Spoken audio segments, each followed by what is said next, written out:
everyone, welcome on in and happy Monday. I hope everyone has had a great day or will have a great day. Today we're back with some more Rails of Mourning, our Pulp Noir Eberron campaign.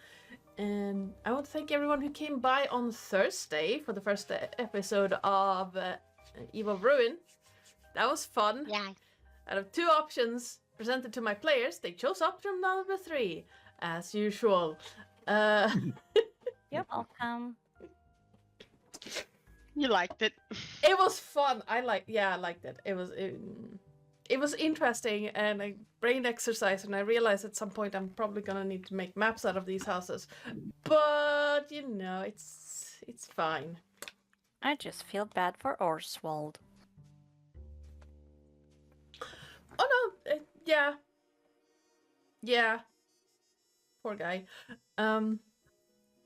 And speaking of, on Friday, Tony redeemed a wandering boss for Eve of Ruin. Oh, God. Mad. Thanks, Tony. Mad. We're fucked. It depends on how quickly it arrives. If it arrives partway through this dungeon that we've this mausoleum that we're currently in. Oh no! It won't be in the mausoleum or in the dungeon. This dungeon. Cool. It's gonna be as we fucking go outside, barely alive, being like, oh fuck. All I'm going to say is, now I'm a warlock. Short rest. Short rest. Short rest. Also, in the category of let's pursue things, let's have a long rest before. Let's Because sleep spell with the slots dead is a people. thing. Oh yeah, no, that for this campaign. Yes, yes. Tony redeemed a wandering boss. I have picked a wandering boss, and I think my players, if they could, were going to throw things at me when I presented to them. Probably. But let's hop back into Rails of Mourning.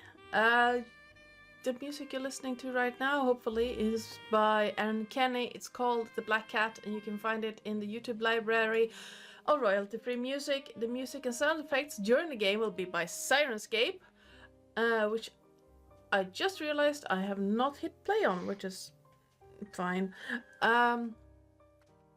The overlay starting to the screen, character information, and maps for this campaign were made by me in Incarnate.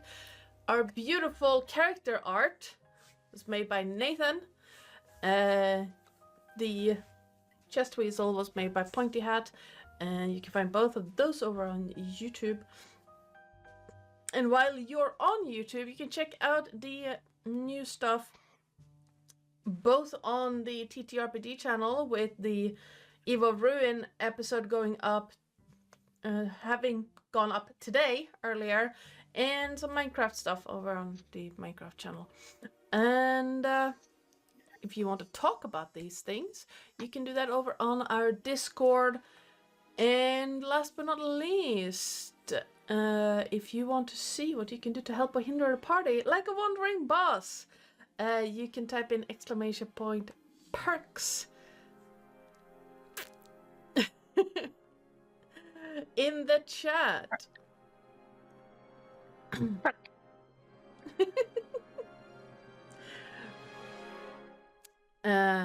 But with that, let's hop around the...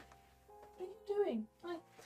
Let's hop around the table and introduce ourselves and our characters. Well, I fixed my camera because it went dumb. There we go. And Andy, who are you playing? I have no idea. Who are you people, and where is my horse? I have Elam, does that count? No, Oh. freaks doesn't count. Hey. Ooh. Shots fired. Hi, Mandy, and I will be portraying the illusionist wizard Craren. And before alarm clocks, people would pay someone to knock on their window to wake them up. They were called knocker-uppers. I don't want to be. And the... What happened Late- if they fell asleep? I mean, They were knocked up themselves. What happened if the knocked upper of the knocked upper not get not end up getting knocked up. There's a knockoff joke here somewhere. Yeah, knock. Former, well, late, last, recent, not last, most recent Queen of England had 2 birthdays. Mm-hmm. Yes. It's really one of those weirdness things. She was born on the 1st of April, and the official celebration was the 2nd Saturday of June, which is like, yes, but why? We've always celebrated our king and queen's birthdays in June, regardless of when their actual birthday is. But This is the best. It's our best weather, right? So you got to troop the colours in the best fair. weather. That is painfully true, and I support that decision. For the 2 days of summer, yeah. Yeah. Yeah, that's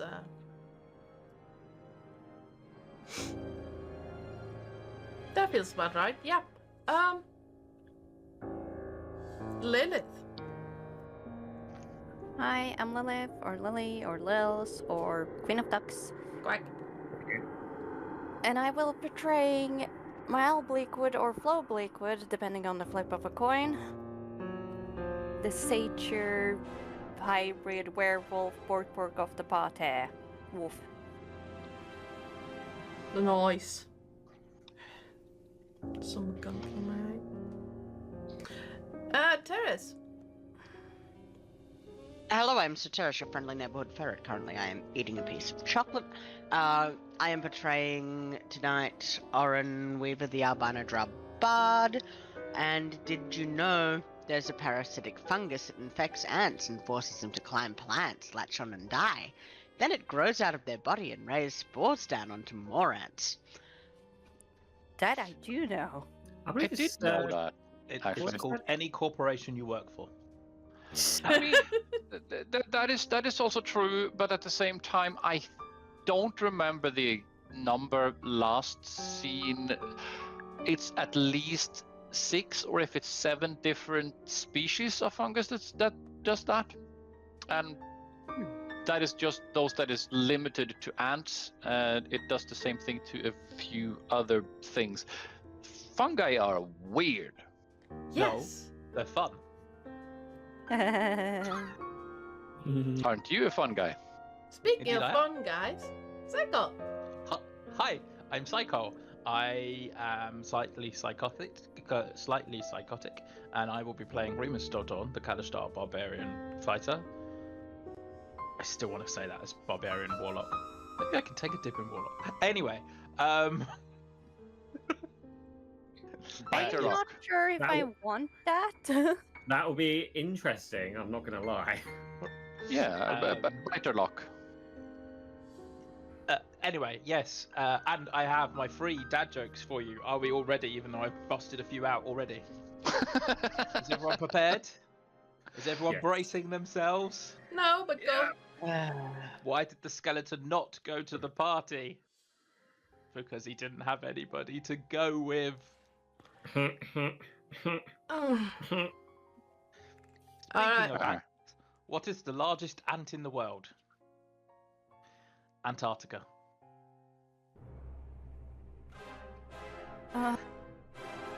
My soul. I can feel the pain here. And why am I your calculator? Because you can count on me. Aw, God. cute. Aw.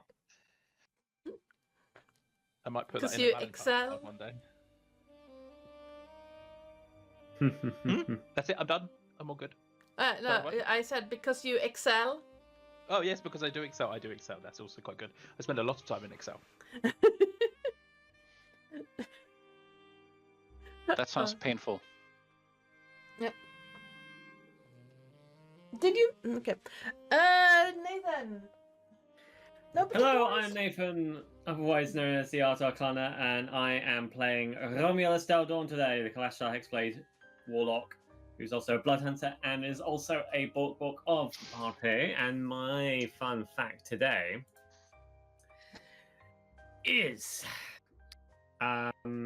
one I haven't picked yet. Let me see. This is going great. Very, yes. yeah. Impressive. Very good. An ostrich can kill a lion with a single blow.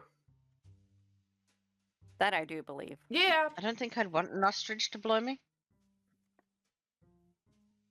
I mean, second that motion. I mean, it can go pretty deep if you know what I. Okay, just gonna go. Uh-huh. It's a whole different meaning to bury your head in the Where's the sand. spray bottle? Bad Why Lillith, am I bad. getting sprayed? Why am I getting sprayed? Because you went too close to the giraffe. Yes, Hi. you're getting spayed. Hi, I am Ardana or Joe or you there, Wait. since Lillith is here. I am the GM and channel runner around these parts, and well, if we're gonna go the route of animals and strange behavior, most female giraffes are lesbians. I fucking love that. And looking how the mating rituals of giraffes, I can see why. Gruffy. Not gonna go into detail with that one. There's a there is a Vlogbrothers video on that, and also Google. But most female giraffes are actually lesbian. Most likely with good reason, yes. Yeah. Anywho, anyone want to give us a recap of what happened last time? No! Last time, we continued to fight the cultists, which also included a moment where Oren decided that he is going to implement another new, slightly unique healing technique for the party, which is to polymorph the affected person even, into a T-Rex. Mael spent a brief moment of time as T-Rex. Oi, T-Rex. Can I ask a question, DM? Yes. What would have happened if Mael ate a person while she was polymorphed? You would have been very full. And probably feeling very sick. Noted. Continue. Spleen. Yes. Concern. So we now have our own brand of healing, which is Oren polymorphs and Crown just waits until you die within the party. And there's an occasional healing word for those moments when you just must get up halfway through a fight.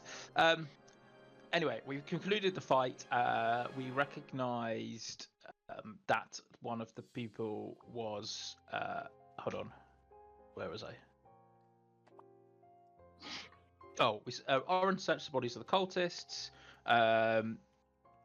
found various different bits and pieces. We also figured out that one of the people that looked rather familiar that burst in halfway through the fight was one of the people that we saw in the post office that ran off beforehand. Anyway, we also realised that there are 9 beds here and only 8 dead cultists. Therefore, there is at least one more out there for us to find to attempt to thwart whatever the hell's going on. Romulus continues to search the building, whilst also having a quick chat with the lady in his sword. Hi, cat. Oh, that's my stomach. I'm just eating. Get off. Thank you. And decides that after a few doors, at least one of them is probably slightly too disgusting to carry on having a look at. Kraran and Oren do some investigations of the circles. They realise that it is some sort of summoning circle, and that it's probably an anchor point for a number of networked circles that are all needed to break the shackles of whatever they are calling upon, which appears to be some sort of creature from Mebar. Hello, cat. Yes, I know. I'm here. What do you want? Sorry, I'm being molested by my cat. Are you Okay, sure fine. you want to use that word? Yes. I mean, whatever. She's attacking me. Whilst investigating the stuff in the middle of the room, Oren goes to touch the an orb that is suspended from a couple of posts and gets a brief glimpse of tail. And I would say that Oren is quite skilled in the procurement of tail. Yes. Yes. Yes. Whilst he touches the orb, he sees the face of Sora Teresa. Was it Oren that did that? Yes, it was. And Mael effectively uses one of her new techniques and gets a vision that whoever it was that was attempting to use this, someone who just wants loads of people to die for some reason or another. Oren tells the party that he may have fucked up because someone had a chat with him whilst we were fighting, which we believe is the dude from the bar that he may or may not have given some blood to at some point. And Oh, he definitely did. yes, we collect the crystal ball that was our secret menu item from a few redeems ago. And Mael suddenly proclaims that Remus is the most sensible person in the party, and he has not yet started living off of that sentence. Expect that at some point later today. I can't wait. Yes. We continue to search the rooms, find a secret door back out into the passage where we came in. And Oren gives some letters to Craren that we found, which we're hoping to effectively use to try and find out who the ninth person may be, whilst Flo starts attempting to see if she can pick up a scent from the beds. And I think that was where we finished. I didn't get any sense. It was too murky of sense. Yes. All right. well. Because death to all of them. You can have a point of inspiration for that one. If you already have it, you can bounce it to someone else. I think I want it because I don't think I've still got. I think I used it last time. Did I use it last time? And I did. Mine. and on that note, if we are all as comfortable as we are going to get, click. Let's get started. Ping me now. And right.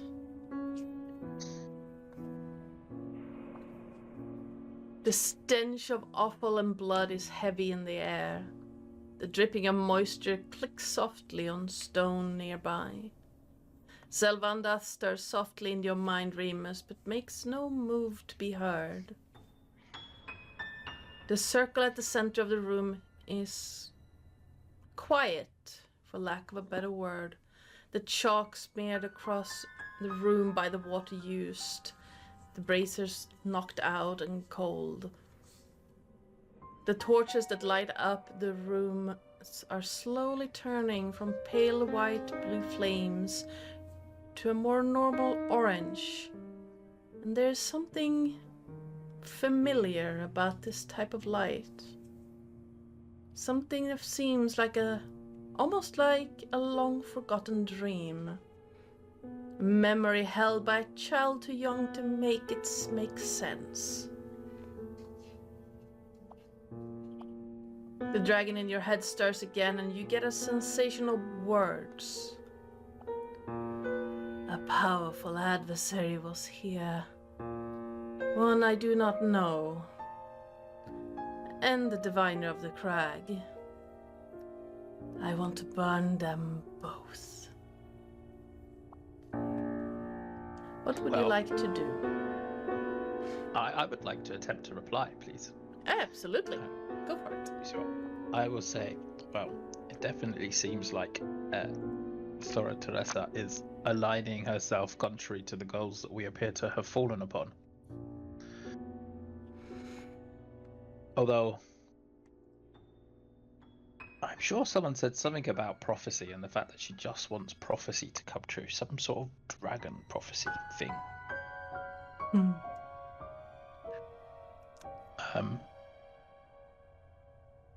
Do you know of any prophecies that you can share, or where we might get more information at all?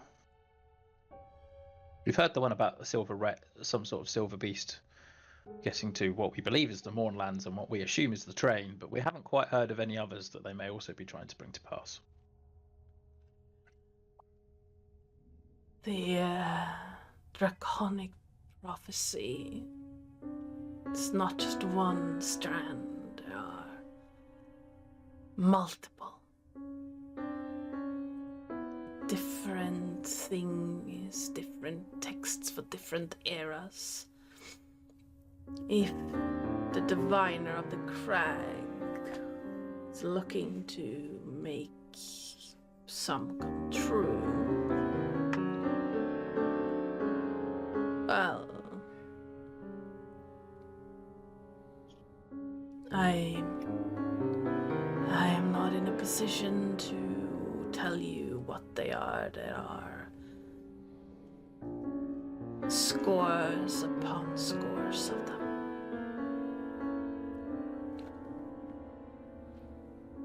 Is there anything that relates to releasing something based on this? And I basically turn to look at the circle and the magic inscription and stuff, all of this. Everyone in the party will just see him gesturing whilst mentally talking.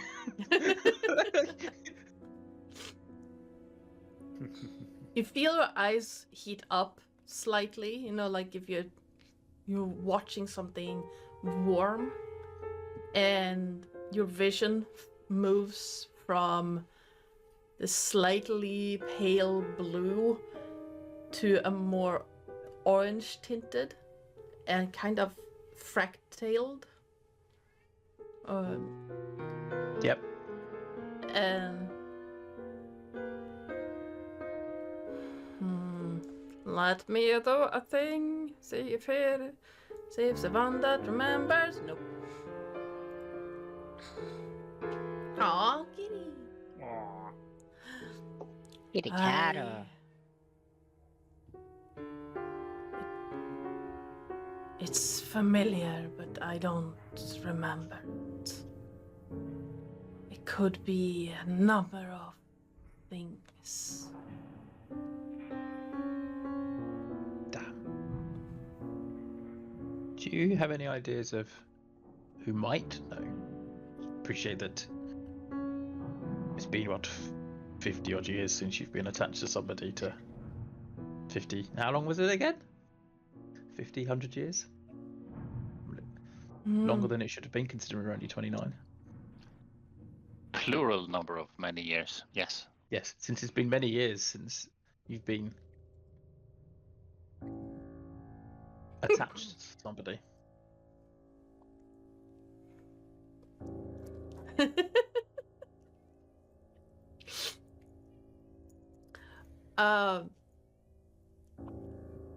I would say, well, from my knowledge, the only people with that kind of insight were in Orkalun. Fudge. Perhaps in Argonassen you can find answers, or if it still stands, the Library of Antianara.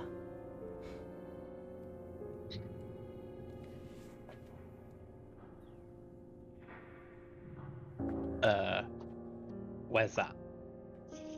As you may have guessed, I'm more of a burn books and kill people kind of person than read.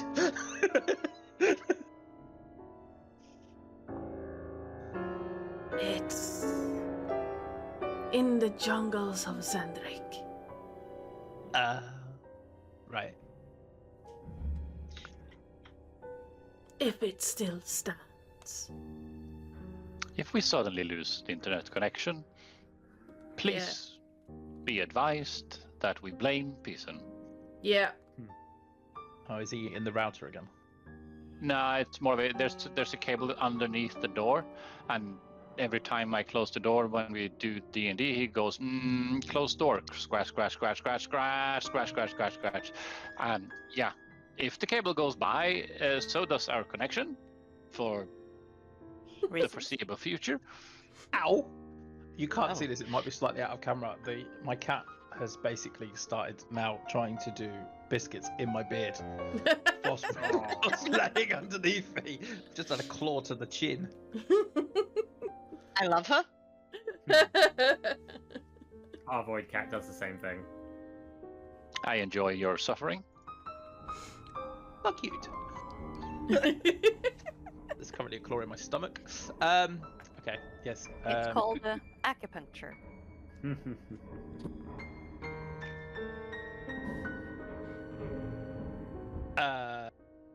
Okay, so I love her. a library in the jungles of Zandrick. Doesn't Oron come from Zandrick? Maybe he might know. Imagine Claren likes books as well, so maybe I'll have to talk to him.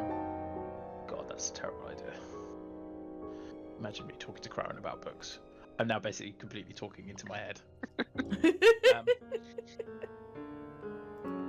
Okay, fine.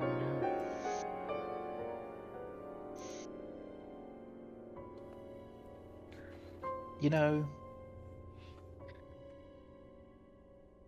You don't need to find a book if you find a library. but the library's on a different continent and we're supposed to be on this one making a railroad. I suppose if we can pop over there for like afternoon tea kind of thing, then it's not too bad. Pop over. I mean, I do not know how that could be possible with the Traveler's Curse. It's not a real curse, it's just getting lost in the jungles is very easy. So easy that people call it a curse.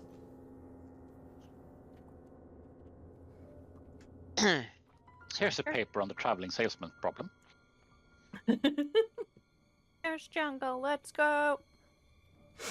I'm sure if we have Oren with us, then we won't have a problem, right? He's from there. He should know how to get there and around, and providing he knows where the library is. Oh no. Providing he knows what a book is. He could help you more than I can. The last time I was in Zendrik, the giants still ruled.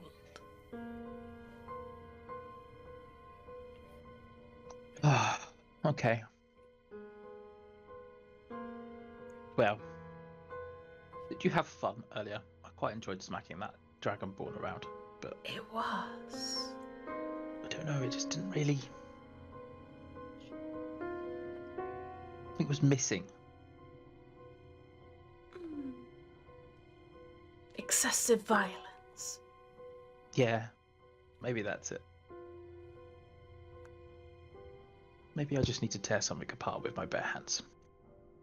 You have bare hands? Wow. Listen. Yes, why? Exactly. Why do you have bare hands? Technically, I I have love- bare panther hands, but yes. I love how the Statler and Waldorf is just happening here.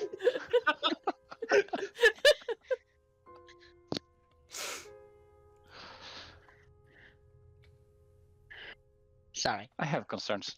I'm trying always to get up to have this concerns. mythical 156, whatever it was that I needed to get up to with Terris. No, you're not there. Not quite. Yeah, I just need some. This is more about the 17 mark, not the 157 mark. That's fine. I just need some really rip-roaring violence, I think. That's what I'm missing. That could be arranged. I'm sure it could, but I'm sure someone will tell me off because we're supposed to be in polite society.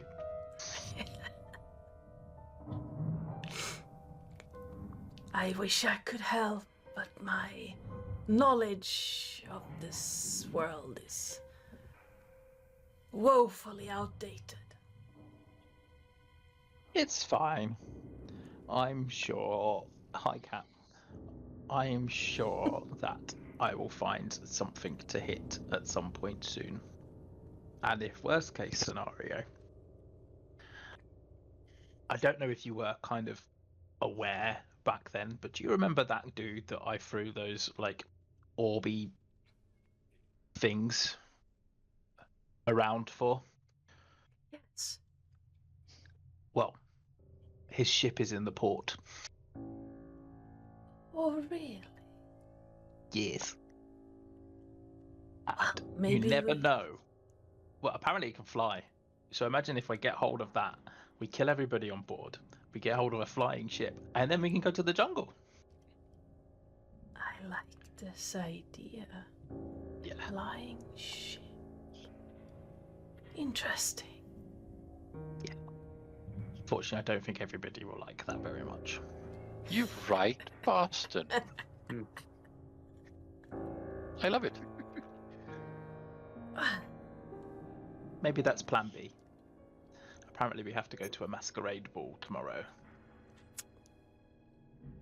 How dull. We got people to do and places to be. I'm sure I'll find a way to spice it up, don't worry.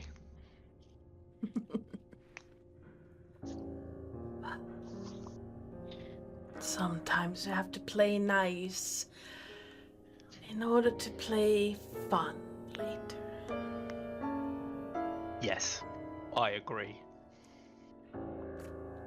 Anyway, have fun. I need to see what the rest of them are up to.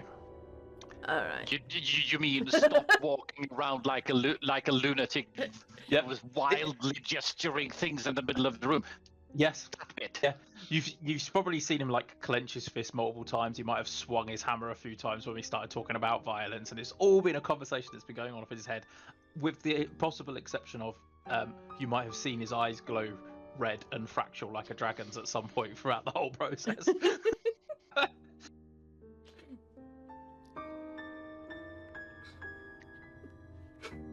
I think Aaron watching this just to Craren just goes, sometimes he concerns me. Sometimes. Only sometimes. Only sometimes. I'm Right now being one of those sometimes. times. I mean, sometimes he might actually be attached to this reality. That's when he's the most concerning. Fair point.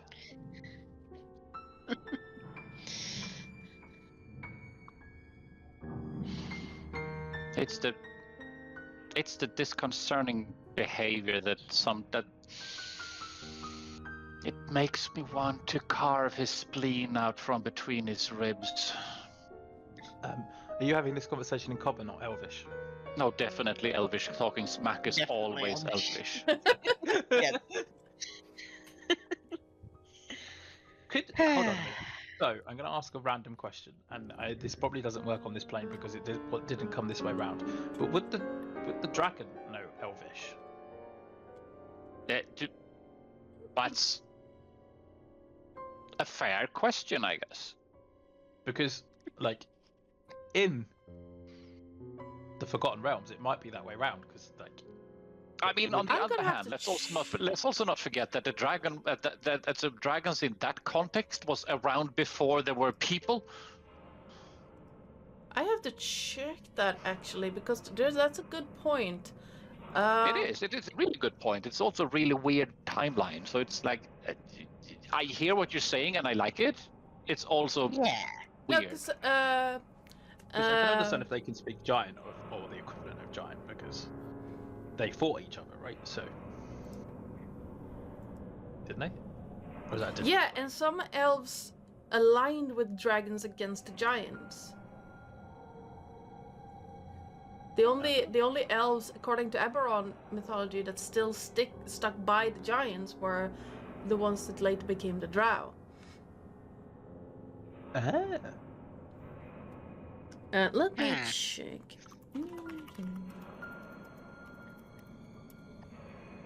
Because therefore implies like if I'm in my head enough, I could eavesdrop on them because the dragon could be eavesdropping on them for me. Oh no. I mean, weird mechanic, but I see where you're going. And then you find out just how boring their conversations are. Yeah, it'd be like when you suddenly overhear your parents as a young kid and they're talking sexy talk downstairs, and you're like, "Oh my god!" Huh. Anyways, at that point, it's like, I had no idea you could do that with your tongue. Okay, that is weird. I'm gonna check it. Oh no. Oh yeah. Okay, do these guys? Cryon would No, totally- they do not.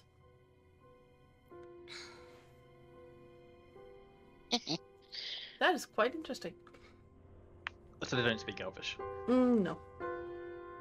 Fine. Just thought I'd ask the question. You never know. Hi. Because you're a nosy bitch, you really want in on the gossip, don't you? Yeah. Particularly if you're talking about Reapers. I'm not denying that. Ah, the best way. Oh no. Hi, cat. All right.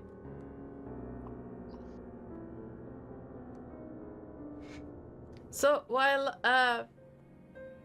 Remus is being odd in the middle of the room, what is Mile doing? These guys have been all searched and stuff, right? Yep. And most likely the jewelry, if they have any jewelry and shit, it's gonna be a fucking silver, so fuck that. The only jewelry that you could find on them was that weird amulet. Like it was shaped like the silver flame, but slightly warped and changed. Yeah. And we have smashed the things, so Mile would have walked around, not trying to bump into Remus swinging his great hammer. And since they are talking schmack, she So doesn't that's feel what like... you're talking it. So she would have went over to Romulus being like, "Is your brother okay?" My theory, he's probably talking to the dragon up here, I think. According to my expert opinion on my brother, the fact that he's swinging his hammer about means he wants to really smash things. It can't be. I know that you and your brother have had things in your head. It doesn't seem very nice.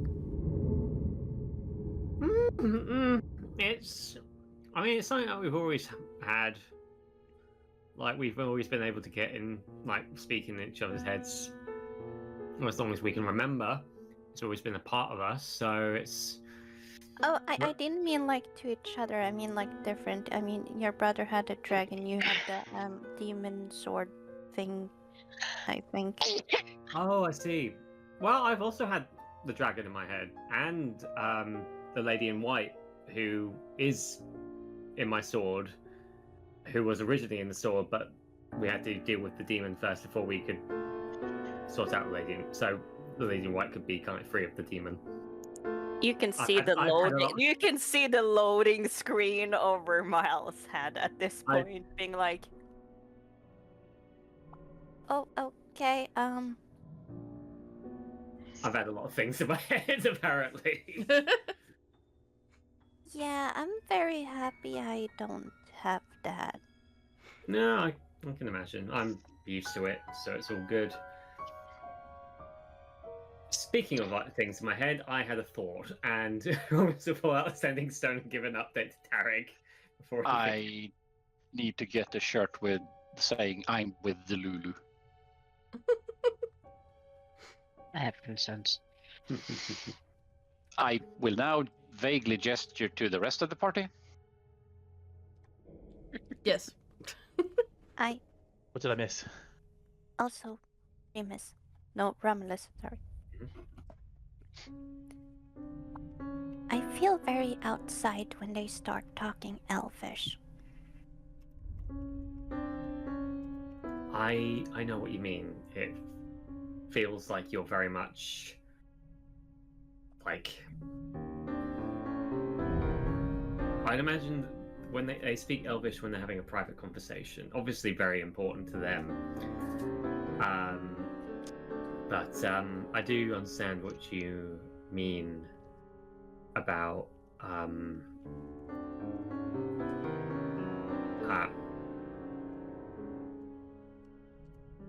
it feels like there's like exclusion there, but I think whatever they're talking about is more between them two, and whether they will tell us about it or not, I don't know. As opposed to y'all motherfuckers talking in each other's heads, I guess. Hi. Would you think it's about? She would talk very low now to Romulus. Mhm. Do you think it would be bad if I asked one of them to teach me Elvish? Not at all. I think It's not to eavesdrop, but my dad was Elvish, and I kind of never got to talk to him about it. I mean, with reasoning like that, I think they'll be delighted to be able to teach you Elvish. I'm a very slow learner, though. You can see her ears go all the way down, knowing she's not book smart. That's okay. Like they say, it's easier to learn a language when you're amongst people who speak that language, and you're among two people who are fluent in Elvish. So you may be slow at learning, but that's one form of learning. Like learning on the field is completely different to learning in a classroom. Yeah, I can maybe one or two words, but I think they're curse words because Durin shouted them when I did something stupid usually. No. So you think it's not stupid to ask them? I don't think it's stupid to ask them. I think it will be a very endearing thing. And you can see Flo's ears perk up and her little tail wagging slightly. But- Give it a go. We love her. But do you think it's dumb of me to also ask Remus if he's okay? Because it's kind of scary when his head's like his eyes going all red and he swings his hammer for no reason. I mean, naturally. But I don't think it's scary. I don't think it's bad or silly to ask. Because no doubt I'm going to ask him as well. What he's talking about. Well, you go and do that. I will go over to Craren and Orin and ask nicely if they will teach me. I think that's a really good idea. Yes. And she will just slowly approach Craren and Orin still talking Elvish, and she will just slowly approach, being small. Excuse me. Okay. I was just wondering if and you can see her making herself smaller and smaller and smaller. Maybe teach me a little bit of Elvish? I have no problem with that. Crown is definitely going to teach Flo all the sensible Elvish, like this word means inkwell. This word means paperweight. This word means insert body part here for the necrotic summoning purposes. You know, the usual stuff. The usual stuff, yes. Mhm. Oren would be a little bit more practical and teach her all the swear words. And she might know 2 of them already. Craren is All for the very swear words. tactical purposes not going to teach Flo anything useful. You might not know that, but my dad was Elvish, and it would be nice to know what kind of language he spoke, since I didn't really get to talk to him about it. Oh, very fair. We can help you with that. Really?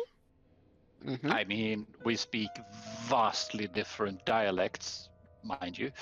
What kind of elf was he? If you don't mind me asking. He was a high elf. Ah, Where was that's he your from? job, Craren. Yes. From where? DM. Elf. This is not something we've discussed in our backstory. No, this is not what we discussed. He probably lived in Drum because he was a werewolf. Oh, he lived in Drum. I don't really know where he was before that. And then you have the part where elves have this in between other elves inherent, let's call it not necessarily racism in the same sense, but it's like, oh, he's an high elf. Was he from this town? Oh, no. Ah, yes.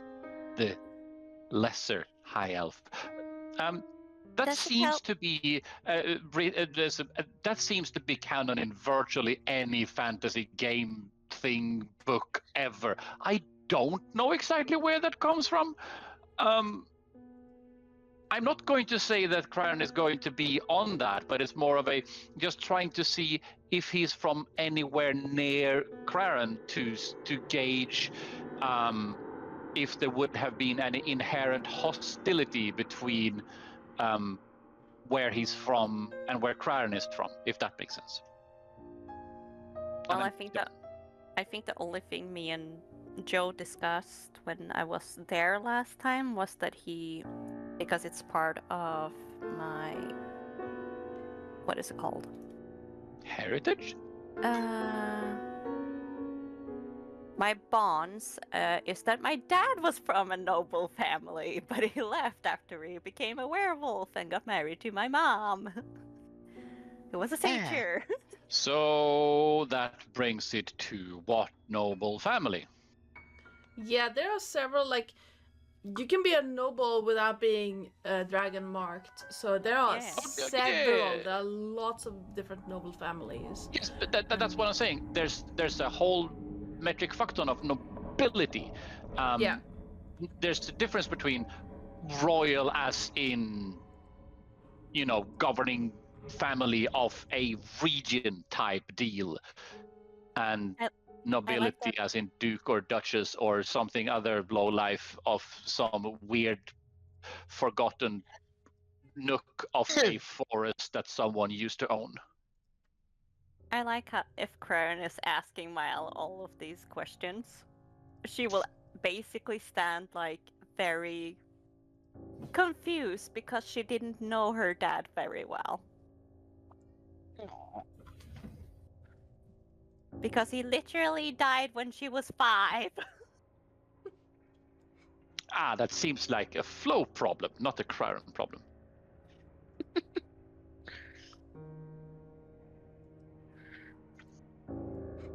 I don't really know. I'm very sorry. And not at all your fault.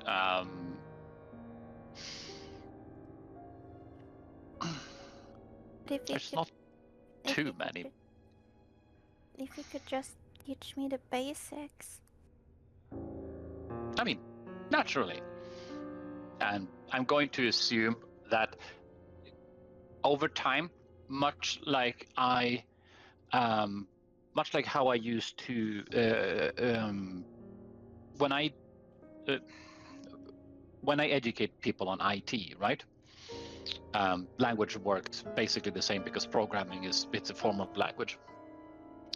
I try to drop bit nuggets here and there, not classes, but more of this is a word, and then make sure that so this is a something and it's used in this way, and just drop nuggets here and there just for Flo to pick up over time, because it's easier to go, okay, so this one in this particular context, in this particular situation, that's this thing in Elvish, and just piecemeal together small bits in between, rather than sitting down and doing the whole this is now a lesson, this is school, because learning step by step is a much easier process than sitting down and just pushing your head into the desk because it's academia. Yes. It's a good way to teach Flo since she's not book smart. So I'm going to assume it's going to be a lot of grass, bench, stone, thing. This is a summoning circle. This is a summoning circle. This is my mother. Long word. Including a lot of expletives. And so on and such forth. I'm going to assume that would be Claren's take on things, for two reasons. One, he's lazy, that's one. And the other one is it's easier to start with smaller building stones rather than... This is the ecclesiastical works of a famous... So while that could be done, that wouldn't lead to anything useful. And the stuff Oren and Claren talk smacks about anyway, it's normally just smack when no one is really around anyway. So I'm going to assume it will be a long time before Flo can listen in on that anyway. So it should be out of harm's way for a while. Again, she's not learning this to hear your smack. No. But I'm just saying, smack is just smack, and it has, normally no bearing on anyone. It's just smack, but it's private smack, and whatever language private smack is being privated in, that's the nature of things. Privated in. Okay. It's fine. It's a verb. It is, yes. Yeah. It is now. It definitely is now. and mind you, there is several instances where things are being privated that is very beneficial. Privated. Mhm. Yes. We're fine. We're safe and we're sane, and it's very consensual. Wait, who's sane? In the membrane. That's what.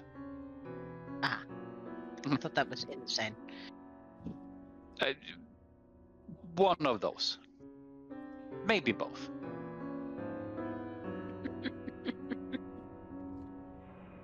All right. Oh dear. Well, I was gonna ask what Romulus is doing, but Nathan is a chair. We have chair clam. Spell that you can turn into an inanimate object. Yep. I was about to come with a Norwegian joke. Itchy noggin. So while while we're waiting on that, so a friend of mine, he moved to Shepsweek. Ooh. Yeah.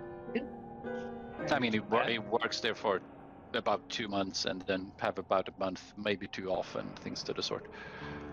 Oh.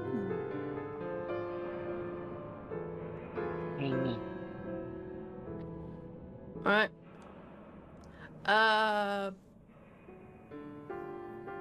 Nathan, your Yes. character died. You have to come. We're Nah, holding a funeral. I put the fun in funeral. you. I bet you do.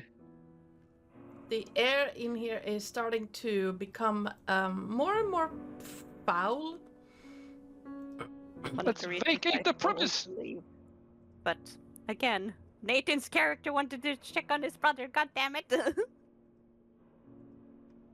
Yeah. It's fine. I quickly walk out the way that we just came in. The same way back, or through the thing to get to the near thing, to not to go the long way thing. I'd go the long way around because I don't think Romulus has told us there's a secret door. Remus, I believe yes. Good your point. brother told you about the secret door. Oh yeah, that was one of the last things we did. Yeah. Yes. Oh, he yeah. did.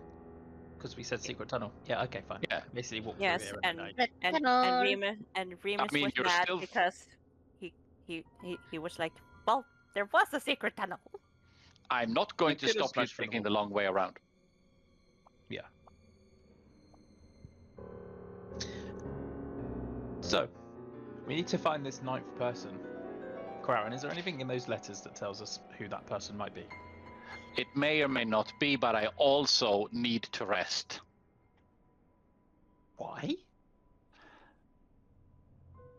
Have I you could- any idea how much stress it is to endure the flow of magic for tossing things for this long? No. Have you ever felt weary after swinging a hammer for a prolonged period of time? I'm going to make the assumption that if you work yourself half to death from swinging your hammer, you will be very tired. No, I would mean, also can- like to sleep. Is there anything else we need to gather before we go anywhere? Well, if you We did get most things last time, right? Like, I don't know if we looted things, but we looked for things. I don't know what we picked up. What we did a thorough discover things bit before Yeah, we ended it. you looted the dead ones. Well, the Yeah. ones that you killed. And you picked up some notes and letters and some coins. we did not loot the food because yuck. Yeah. Orin said he would prefer not to. Well, I could try and take the bed sheets with me up because my nose isn't working properly down here, so I might be able to sniff the person if that's what you want, Remus. I mean, I want the bed sheets. We kind of need the bed sheets because my nose is kind of clogged down here. If you want me to sniff them out. Well, the last person out. I mean, but then even if you were able to get the scent, like how likely are you to find the scent in that city upstairs? Well, it's easier to find them when you actually know their scent. I mean, I guess we can bundle all of the stuff together, but what happens if we bundle it all together? It all gets cross-contaminated, doesn't it? And then you still need the sniffs of all those bodies down here as well.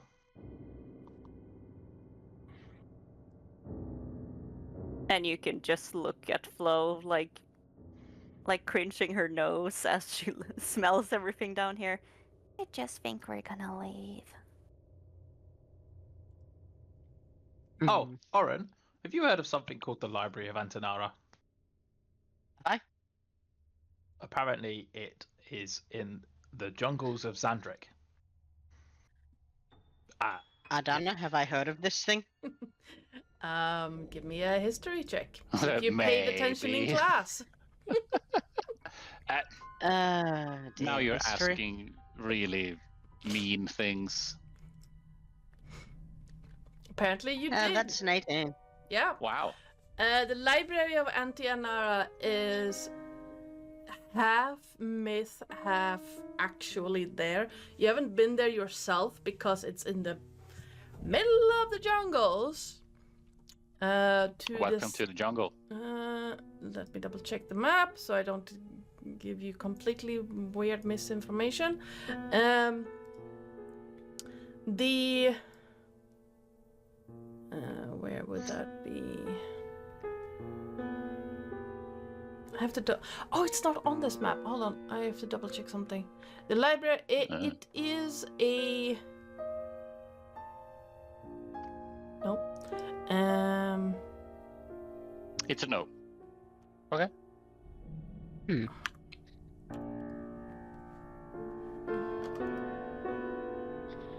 I think at first Aaron would ask, why are you asking? Oh, Z said something about it, and it might be where we might be able to get information on the prophecies without having to go all the way back to Orkaloon.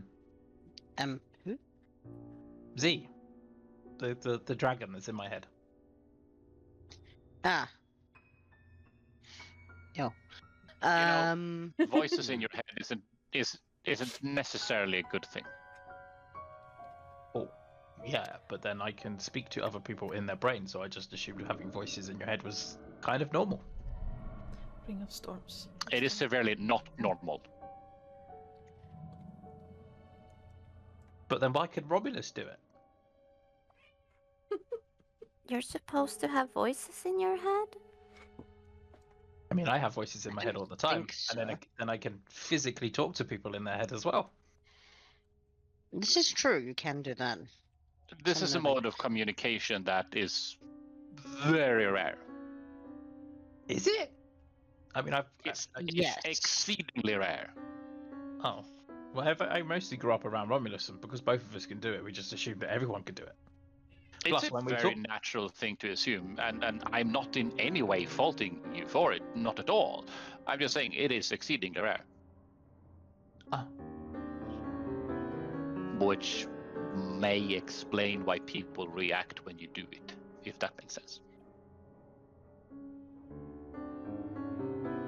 It's not a bad thing, it's just an unusual thing. That's why Oren is always singing that stupid song whenever I try to talk to him. Yes. We'll go with that. And the song isn't stupid. All right. Do you remember stories? And like I said, in the library is like half myth, half actually a thing. There is a building in the jungles near a collection of mountain peaks known as the Ring of Storms in Zendrik, near an active volcano called the Tempest Spine. And the myth part comes in that it is named after a black-winged sphinx named Antianara. And she is supposed to actually be the head of the library. This is a 9-minute beat poem. I'm not sure why you'd want to go there. It's difficult to get to, middle of a jungle, active volcano, all of that interesting stuff, and there's a black-winged sphinx there that the library is named after. Who owns it, runs it, something of the sort. Very tiresome, bothersome nonsense, in my opinion. Well, I was just thinking, and I know that's dangerous, Karen, but I was just thinking... You Don't should hurt try it yourself. more often, thank you. It will cause you less pain if you do it more often, thank you. Oh, okay. Well, anyway, I was just thinking that, seeing as though that there is all of this swirl of dragon prophecy going about us at the moment, and so I asked Z if he whether or not any of these prophecies was written down, or if he knew anything about them or anything like that. It is a he, isn't it, or is it a she, Ardana? Selvadat is a she. She. Anyway, sorry, she. So I asked her about it, and she couldn't recall anything, but she kind of said that like they would probably be written down in Orkaloon or in this library place, and therefore we could go to this library place if we wanted to understand what was going on. And I suggested we could just pop over there because obviously Oren's from Sadric, and therefore he must know where to go. And then she said something about this curse, or this apparent curse for the jungle where everyone gets lost there, or it's very easy to get lost there. And so I was just asking It you is guys very about easy to get lost, yes. Okay.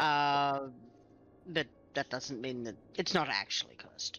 I assume Oren would know that from being there, Yeah. that it's just difficult to navigate. It's difficult to navigate, and this is... Yeah. What say Oren this- would know is that the land itself is constantly changing because of the magic unleashed in the Dragon versus Giants war. It has nothing to do with the curse. It's just called the Curse of the Traveler because the land is constantly changing. You cannot make maps of it. Yeah, the land is completely unmappable due to magical shenanigans during the magical shenanigans, let's just go with that. Furthermore, there's a small problem with the fact that I'm never going back there. Oh. We can change not? that, Oren, further later down the line. There is a beautiful thing called Word of Recall, and there's another beautiful thing later down the line that may or may not be useful for traveling. In the event that you have if you haven't read about it yet, you should read up about it. It's called Gate. It's really handy. That's not the problem here, Craren. Humor me. If I were to go there is a non-zero chance we'd have to take out an entire assassin's guild. I like a challenge. I don't. I've had reason to offer worse things before. Okay, so you don't want to go back, but we could go back. There is a You could go library where back. there's some prophecy, which might tell us what the hell she wants to do, what everyone wants to try to do, but Okay. it's not easy to get to, right? That's the gist of this conversation. Mm-hmm. How about player contextualize this? It's across the bloody world. Yeah, but I know someone who has a flying ship. I also know where it's Yes. currently parked. It's months. It's months. And We're more or less technically on a mission. I want to hear your reasoning to Mr. Bossman going, yeah, we're going in a small detour. It will only be at least 6 months. I mean, that's not my problem. Romulus handles the communication with Derek. Oh, sometimes. So is this a no? Sometimes Are you sometimes basically you saying make this is a Karen's no? life very difficult. I love your reasoning. I really do. And don't get me wrong, I really want a detour as well. But I from a game mechanical point of view, and not getting stuck in a closing in on a year side trip, I'm not sure it's a wise thing to go. Because I personally really want to, see what's going on that end of things. But from a again, game mechanical point of view, I don't see the feasibility. Okay. Oren, Mm. do you know anyone back home that might be willing to go for us? For a price, probably. What type of price are we thinking? Money? Or dead bodies? Well, most of the people I know are assassins. I don't think that bodies is going to be the currency. Oh. Okay.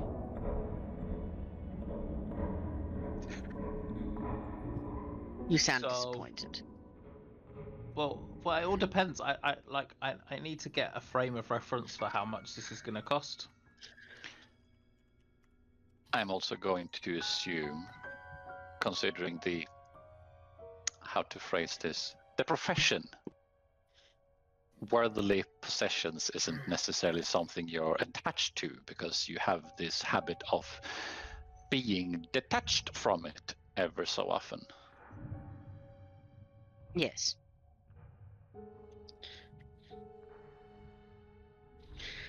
Oh, let me think on that, because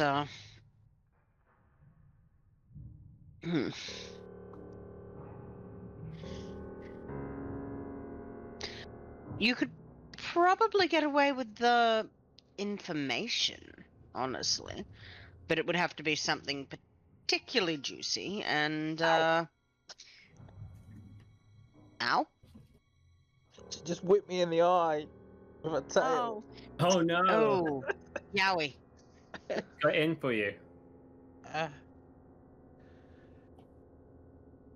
think I'm okay. Oh, You sure? Yep. absolutely You have- sure. Do you have 2 functioning eyes? I have one functioning eye and one slightly blurred at the moment. It will be fine in a little while. Blink twice if you need help. I mean, I've already told you I'm being molested by, and you told me to stop using that word. So Yeah, you keep using that word. I don't think that word means what you think that word means. it's okay. With anyway, sorry. So, Oren, yes, what? Yes. Yes,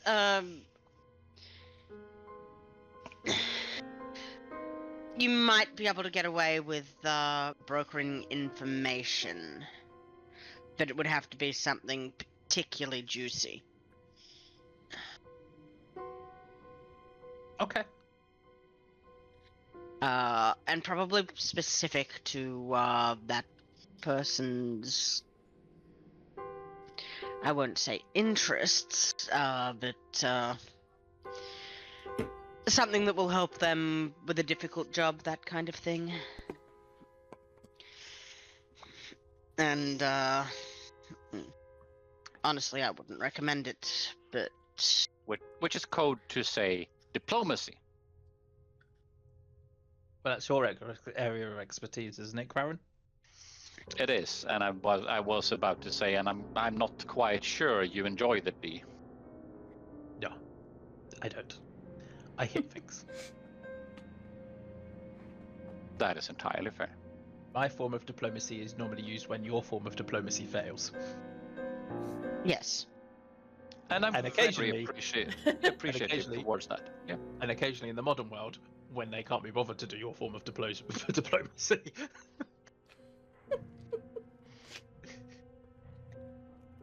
Right. Okay. Well, seeing as though we can't go to the library, we're certainly not going to get to Orkaloon anytime soon. I guess it's time to head upstairs and start prepping for the ball. How about getting some I think fresh it's time to go air? upstairs. I think it's time to go upstairs and nap. And then prepare for the ball. Have I got some more time to get into trouble? It's in the middle of the night, so I'm going to assume that anything that makes a ruckus at this point is trouble by definition. Fine. Back to the tavern.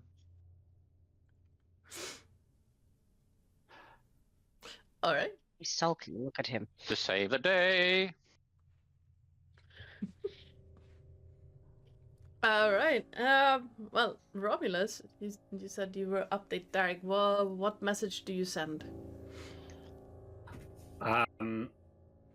You send Sorry for delay. Dealing with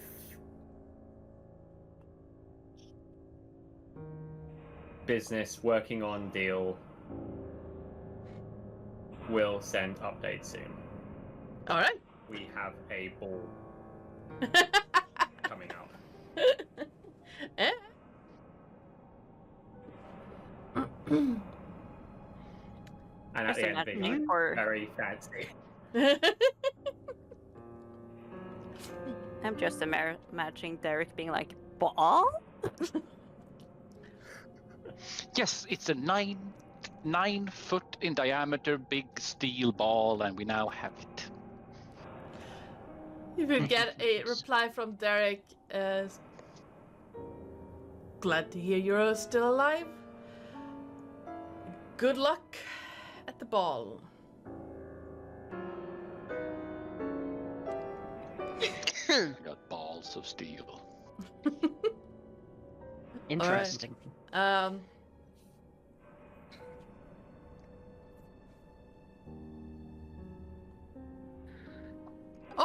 Any one of you, roll me a perception check as you make your way back up again. Percepzione. Mm-hmm. Based on sight or? Trying to be sneaky. Mm-hmm. Sight, smell, hearing, your pick. She won't be smelling, but she will be listening. Mm-hmm. Because I would believe with her nose being as plugged as it is, her eyes is watering up. Yeah. It's 11. We collectively suck. I mean, think it's fine. how about if we're collectively average if you look at things? Yes. Yes, you are. As you move back and you reach that junction again where you met the goblins. I'm gonna remove these guys from there because they are dead. You hear talking.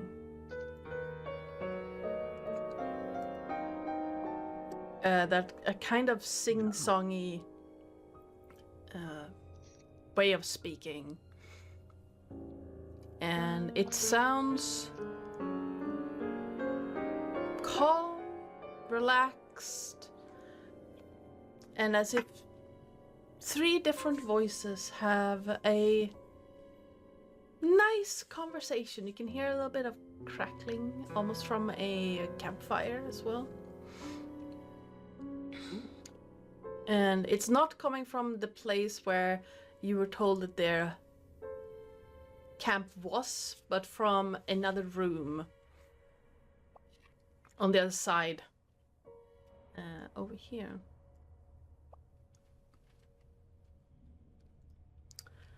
And it seems like your new goblins friends are turning in for the night. Aw. Very fair. And Remus, you and Oren, basically at the same time, managed to notice that there is this kind of almost like spider web of algae just falling down from the one of the arches that you pass through, and you manage to duck just in time to not get tangled in it. Your companions are not as lucky. Romulus, Craren, and Mael, you all get like slime Slaughtered. stuck in your hair. It's fine. Flo is already looking like utter shit, bloodied and stuff, so she already looks like she's been through a lot. Oren will vaguely prestidigitate Craren, and then the others. Vaguely. Vaguely. You hear a slight hiccup from Ilos as he is currently being a raft. Oh, he must be dear. enjoying himself. Hey, Warren on raft. And now I have chicken on the wrap stuck in my head. Yay! Yay. I think I might need a bath, and she smells herself. I think we all need a bath, dear.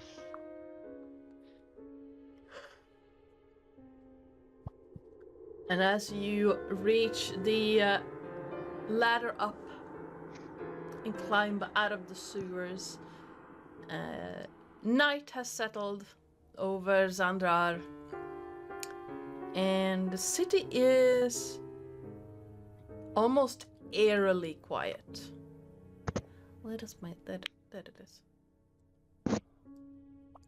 You can hear the movement of boots, but they are far away, distant.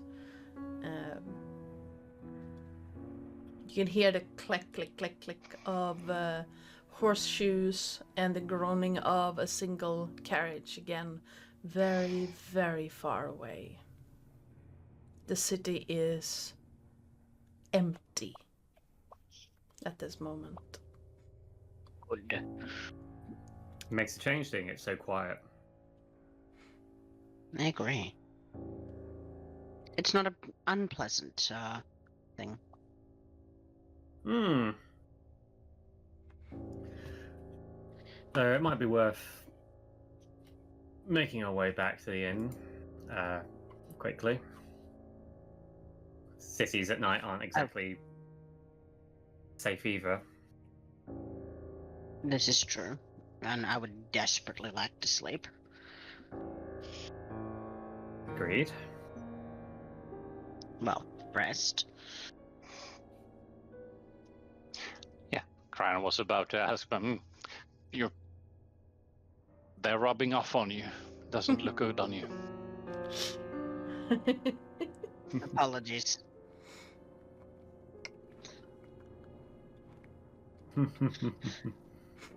Yes, wrong choice. Wrong choice of word.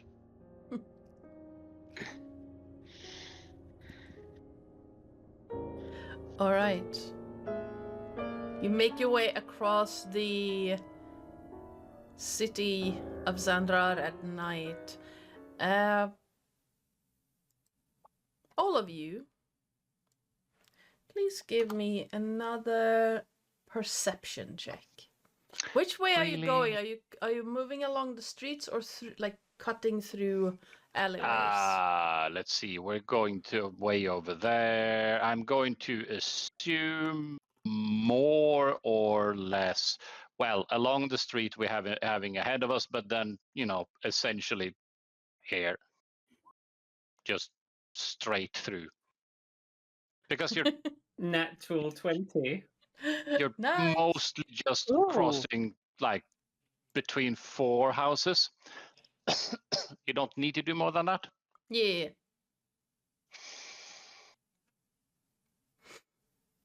All right. Yeah, you want me to click the click. If you want, you can. Yes. One. Plop.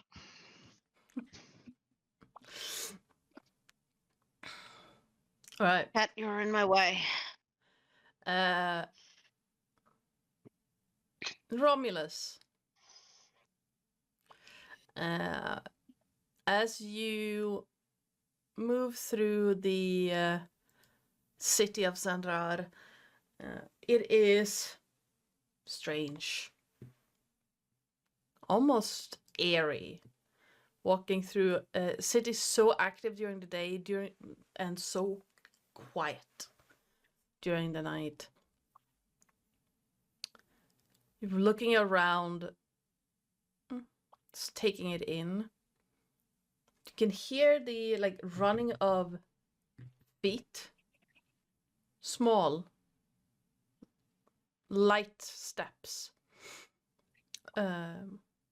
across a roof, but not near you. It's pretty far away, almost like someone is moving across a rooftop. It's very, very faint. And very calm. I inform the group quietly, one by one in their head, talking, like whispering to Blow. We can't currently get into her head currently. I hear faintly someone on the rooftops, so keep that in mind. Just in case. Be on the lookout.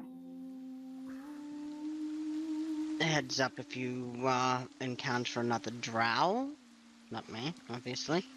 Like a non-albino drow. Don't ask questions, just kill them. Cran is going to cast invisibility on Oren. Nice. Oren, as you see that, the first drop of rain hits your nose. And taking in the area around you, you can just faintly pick up what Romulus was talking about. Someone moving across rooftops. They're moving away from you. And I'm gonna say, with like between Romulus and you, with a 21 and 20, you realize that they probably never got close enough to notice you. Good. It seems like whatever this person was doing, they were off in their own little world. And as you move to where you're gonna cut between the buildings, both of you realize that you haven't heard guards or any movement for a while. I'll be right back.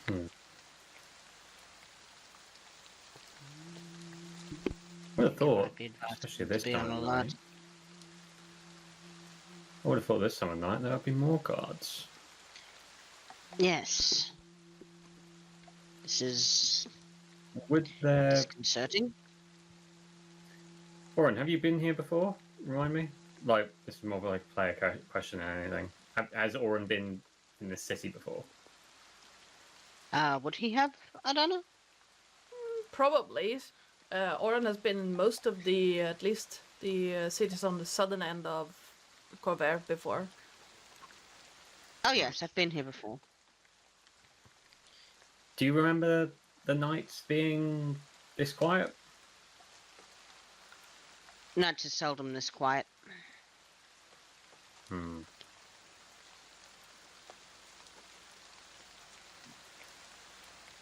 Something Especially in a feels... city. Off. Yeah. So I think it might be wise to hurry up and get in and be very on guard. Because I'm At the not moment, liking I'm this thing. always on guard. Understandable, but I think the sooner we get in,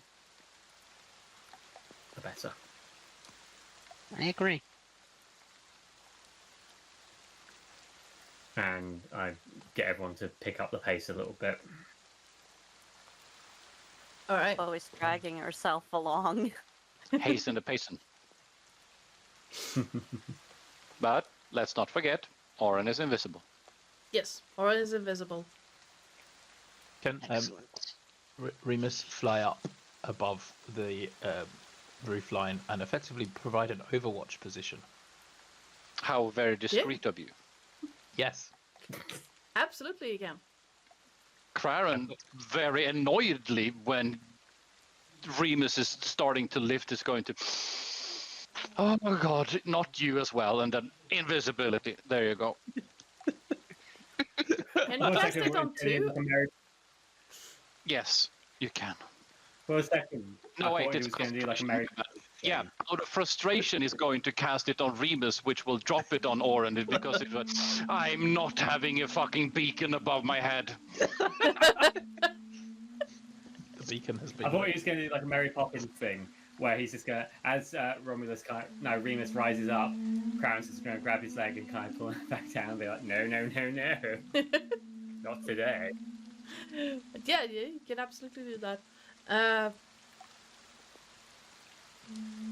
As you move between the houses, you can see that there are lights lit in the houses around you, shutters closed, and in far off distance you can hear the approaching feet of... No, wait. Both are invisible. When you cast this spell using a third on an additional creature for each spell slot above second. Yeah. And Crown has 3 level 3 slots left, so yeah, there you go. Yeah. Okay, then both can be invisible. Nice. Yep. Yay. Remus, from your Overwatch position, you can see that there is a group of 3 guards that are walking, like coming down the street. 3 tall, like medium creatures, and what looks like a mechanical dog. I inform the party. Well, I inform... Who's the one that's most likely to be sensible?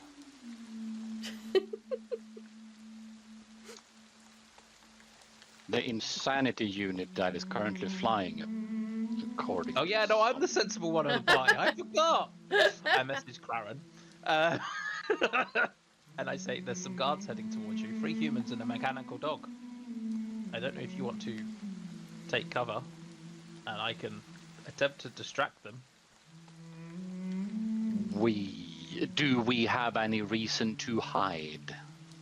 Well, if can I get close enough that I can possibly see who they are, and see whether or not they are the same ones that have already kind of given us the weird eye in the market beforehand, or the people that were on the door, and therefore they're probably looking out for us because we've caused some shit already.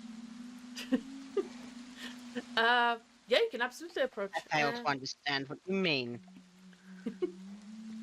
Yeah, you can absolutely approach. You don't recognize 2 of them, but one is Roger, the guy with the steel defender. Oh, okay. I got a message back to Crown. One of them's Roger. You know, the guy that we met at the gate, and then the guy that was also in that came and as we were leaving the market. So, like, he might put 2 and 2 together and come up with 5, given that we are out in the city at night, and Flo does not look particularly good right now. No offense, Flo. Oh no, she can't hear me. Oh, you know what I mean.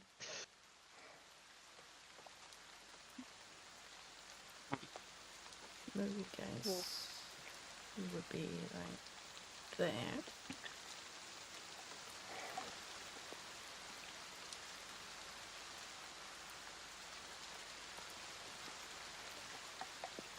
Craren, advice. What would you like me to do?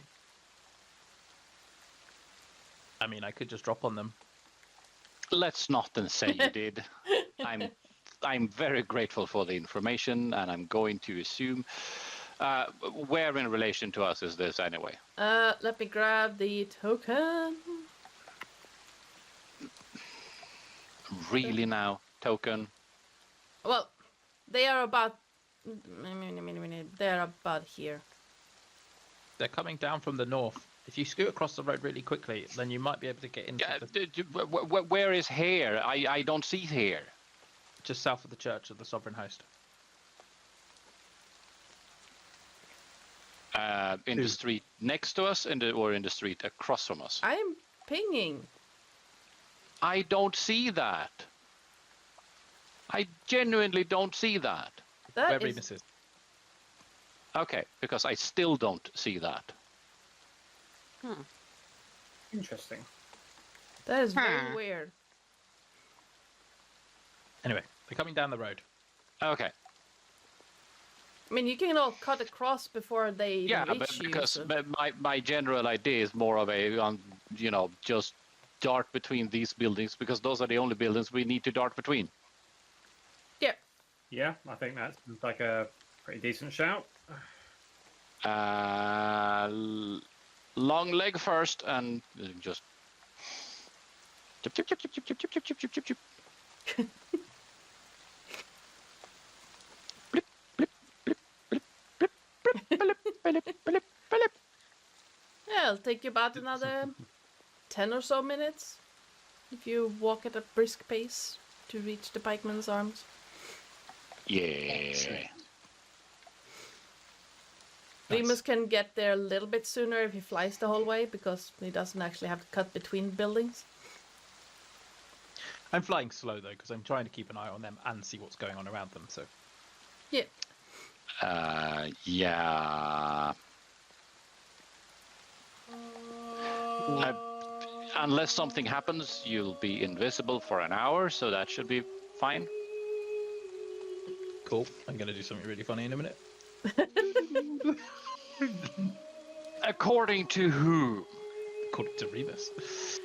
Yeah, I was concerned. afraid that would be the answer.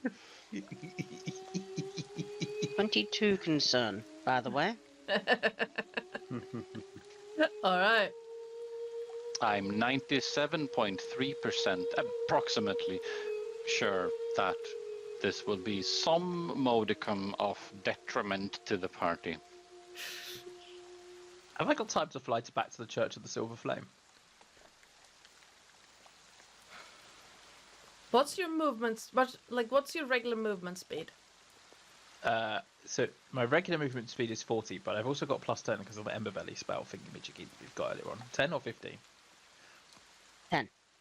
10. So I can do 50 in a single round. So 100. Which means 100 if you dash. Yes. Yeah, you can make it there. Okay. Before you're not invisible anymore. I'm not going to do anything. I was thinking about going back and knocking the spire off, but But you're That going would to be set fire funny. to the place, honestly. That's one of those really weird things because invisibility is written this way. Description: a creature, there's a target, a creature you touch. So there's that. Sure, that's fine. Description: a creature you touch becomes invisible until the spell ends, and then further description about how it ends. Mm-hmm. Nothing about distance. Nope. Considering it's a touch, but after that, it's whatever, apparently. As long as the caster is, able to keep concentration, you can apparently do whatever. Yep. Yeah. So I mean, it's not like you have to Weird. be able to see them.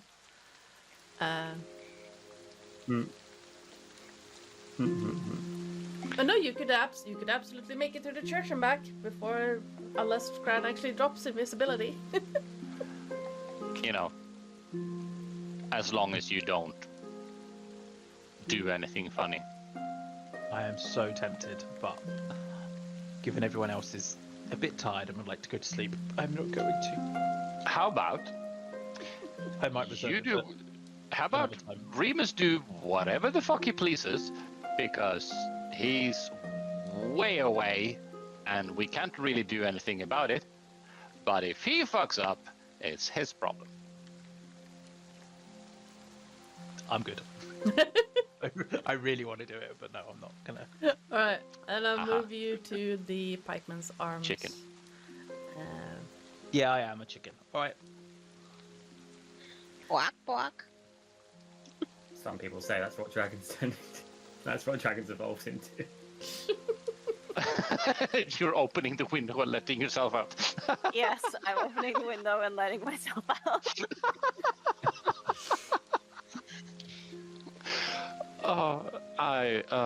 Yes. I have Absolutely. concerns.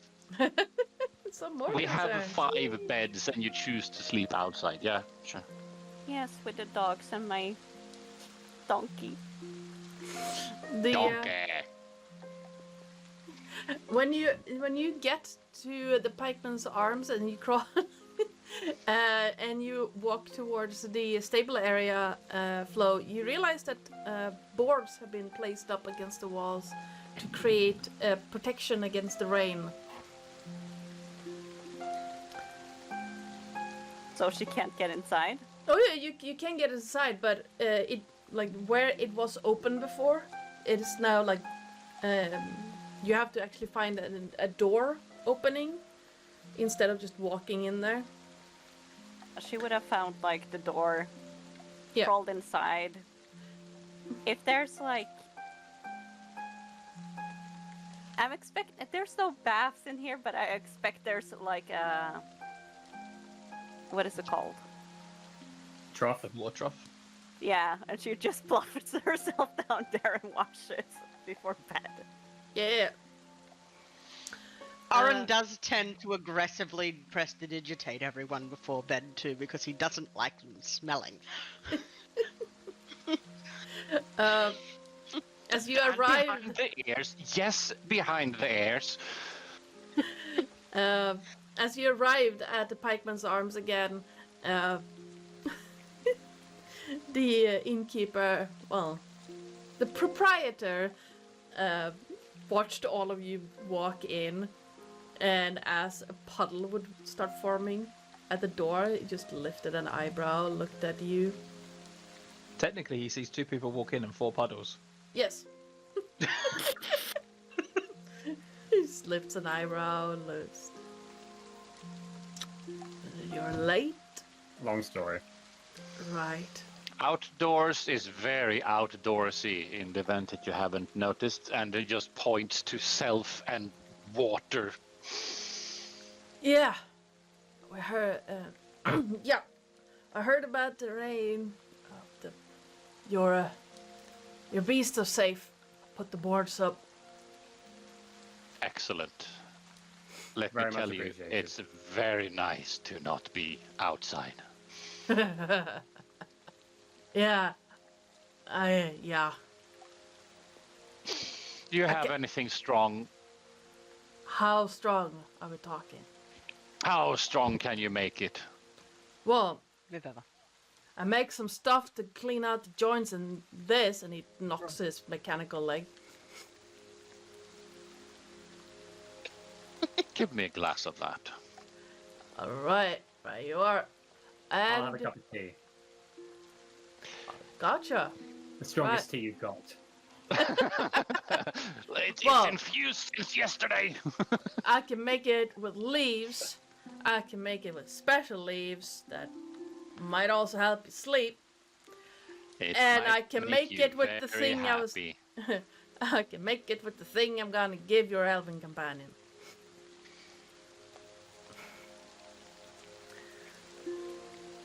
Romulus being completely oblivious by what they mean by this one will help you sleep.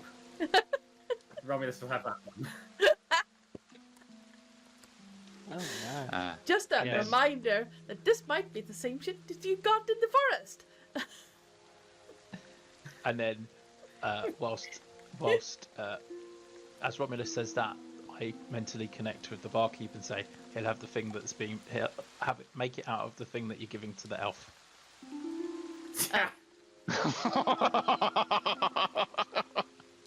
You bastard. Yes, I am drugging my brother. Both things. As a prank, I wholeheartedly support this message. Right. Oh dear. I'm Drink gonna, responsibly. In people. this D&D context, mind you. yes, do not do this to people. Do In not general. roofie your brother. Don't do. In the wise words of Mr. Don't do this. Don't try this at home. Yes, Psycole. Yes, don't roofie your brother. That's a sentence we now all need to remember and can never unlearn that you have said in this. Yes, thank you for this amazing piece of art. I would bow, but my back hurts. So does mine. Alright. The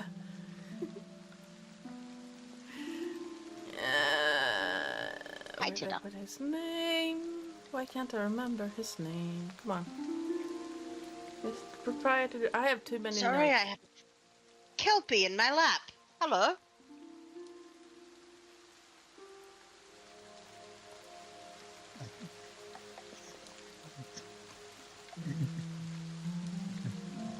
Nope. Where did I put the name of the guy? Mm. Imar. That's his name. There we go.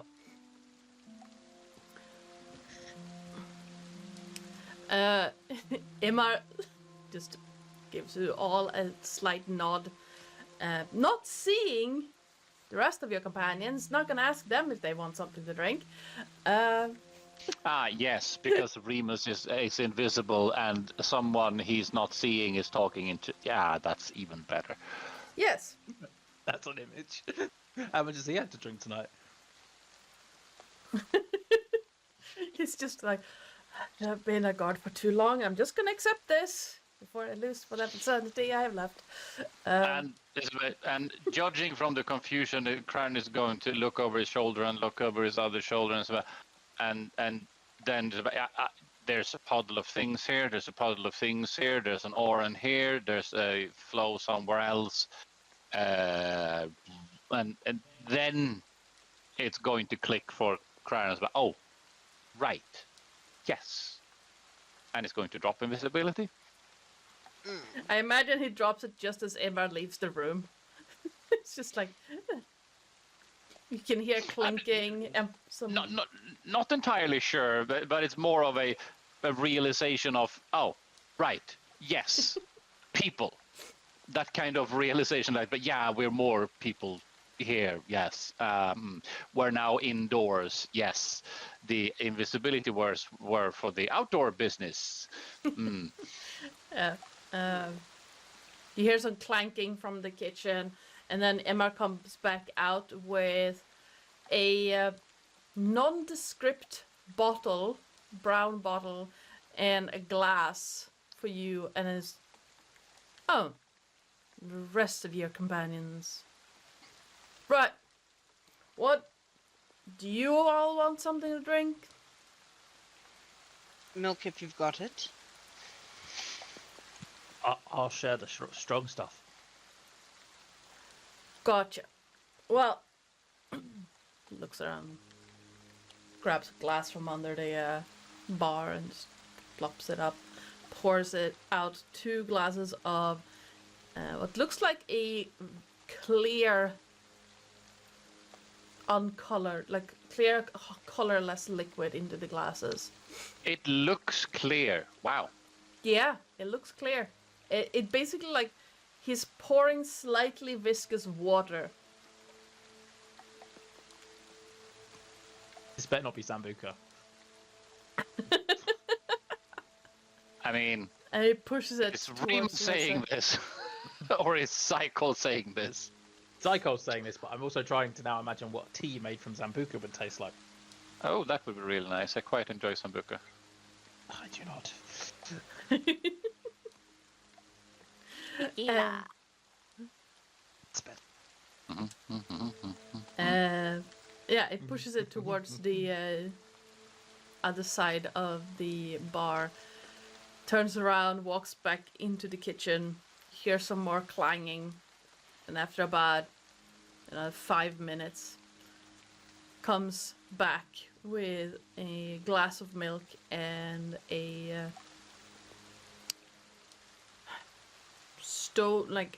what's that called? Stoneware mug that is steaming slightly. Ah, yes. Thank Quote unquote tea. My favorite. Thank you. It smells like black tea and then something sweet. And he puts the bottle, the brown bottle next to the mug, as I will leave this here, but to be fair, and take some time to make this, so if you want tea, it in the tea. Pour it in. If not, Karen is going to help Romulus with this and as well. Yeah, this should be good. And then it's a gluck, gluck, gluck. 3 glucks should do. Excellent. And then it's going to hand it to Romulus. Okay, this is an interesting way to have tea. Still completely oblivious and just has a drink. It's Good boy. quite nice No. to relax after a long day.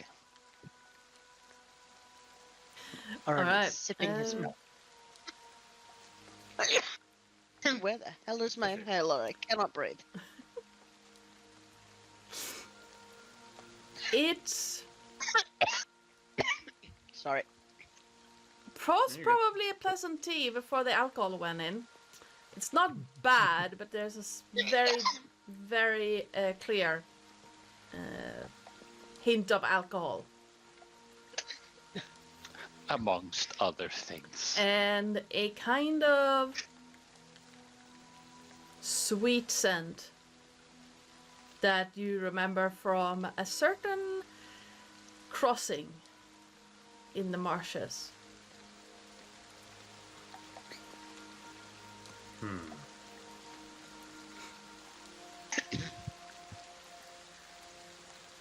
Oh.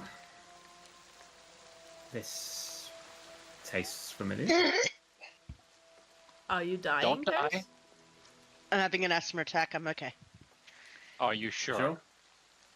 Remember Just use my rule inhaler. number 1, Okay. don't die at Mhm. D&D. No, I've just used my inhaler. I'll be fine. All right. Hmm.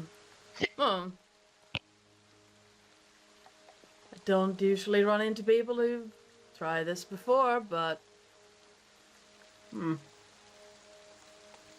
it's just relaxing. reminds It's me of not some enough to Psycole. actually knock you out. I think some relaxing is needed after today, that's for sure. Yeah. But I can see by your clothes that you've been somewhere nasty. I'm not gonna ask, none of my business. Yeah. It's been a day, let's just say that.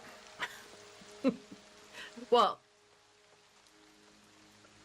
just give a shout if you want more of the alcohol stuff. I'm gonna take this bottle, I'm gonna put it away, and well, knock on the door if you want anything. Please don't steal from my bar. I hope you have a good night. You as well. And he is gonna wander out and into his room. You hear a click of a door.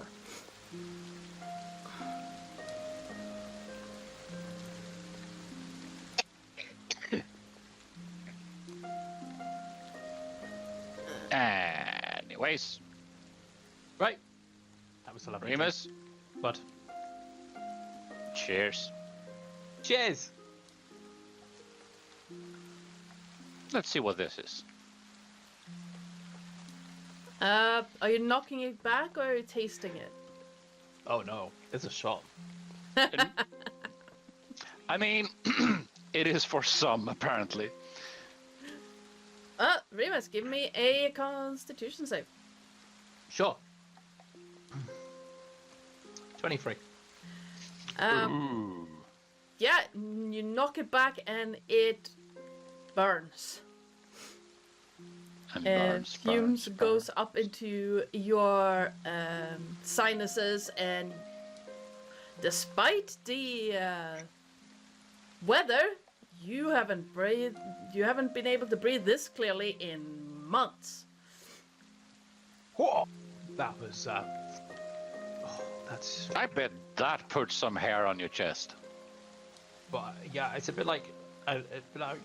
Like, have you ever been to Shan and like there's this fish restaurant and they like do these weird roll things and they put this green paste with it, and the green paste is really, really fun because if you eat lots of it, your eyes water.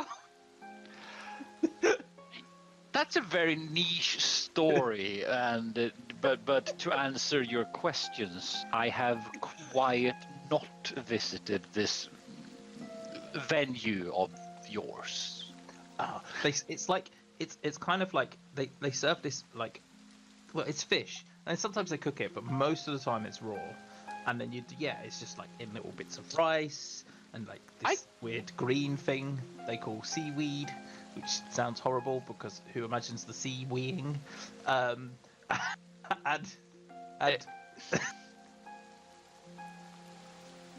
Oren is going to say seaweed in Elvish, because I'm assuming it's something that they know in Elvish. Yeah.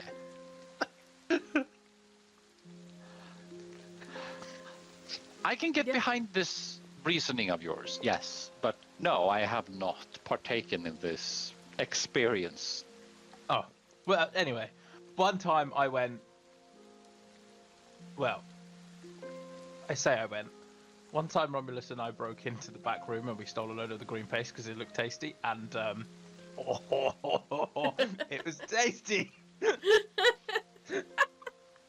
It was painful for days. Going to the bathroom, would not recommend. It really cleared the sinuses out. I will take your It word. cleared a lot of things out. Yeah, true. Let me tell you, it is not Piping just clean. sinuses, I tell you. And that, everyone, is how you invent a sushi restaurant in Sharn. I have so many fucking concerns. I mean, there's definitely this now. So there you go. And I mean, Sharn is on. Sharn is on the coast. Sharn is on the coast. 42 concern. Only 42. I just love how the counter has been going up all session. But yeah, now there's sushi in Sharn. Why not? To be fair, they looked as though they were closing down last time I was there. It might have been something to do with the fact we stole an entire tub of fucking wasabi. Then again, it could be like a safety, like I think food standards were coming into place by that point, so maybe there was one too many rats in the place. Or they didn't like the fact they served raw fish. Shame, really. That too. Quite a Such a nostalgic thing to think wonderful weather we're having. Yeah, for reference, this is similar to a vodka that is roughly 60 proof, 60%. Yeah. Well, that is 120 proof. It's twice. Yeah, thank you. Yeah, 120 ABV. proof, so about 60%. And Remus just scolded that. Oh, You know, no. this could come in really handy with that spell that Orum likes to cast on us every day. Cast on our food every day. It very well could come in handy. For the sake of argument, would you allow Craren to place a drop on the table? I'm going to assume there's candles around. Because I'm also going to assume there's no electrical lights in this house. There's no electrical lights, no. There are two, actually there are 4 Everbright lanterns in this place, but they're very dim. You know, like when you go into a pub, there are lights everywhere, but they're very dimmed. Like Oren. Yeah. But there are also candles and actual lanterns with candles in them around. And also, you don't have to ask me permission to shenanigans. No. Just the Craren is just going to check how flammable this liquid is. Just a drop of it, just to see if it burns. I'd say 60% alcohol. Yeah, it burns. It does burn. It burns, yeah. It burns quickly because it's not a lot, but you still burn a decent mark in the table. Nah, alcohol doesn't. But yeah, No, but like the.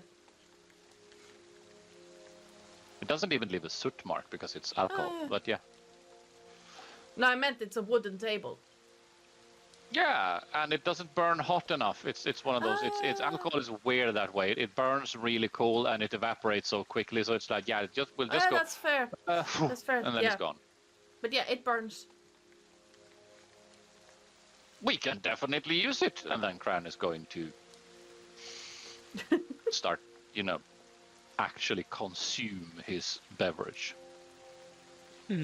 If you sip it carefully, you don't have to roll for it. But if you're gonna Of knock course. it back, it's Why would he? I don't know. But yeah, it definitely clears your sinuses. This one Excellent. is so much better if it's barrel aged. This.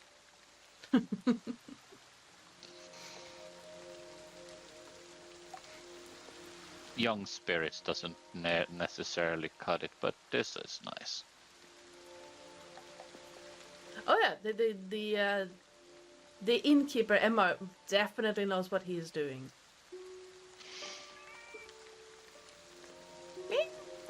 I heard a meow. Yeah, it wasn't us. He was asleep. She's down uh, here. Aha. Oh no. Oh hi. Wait. Now I'm tangled. All right.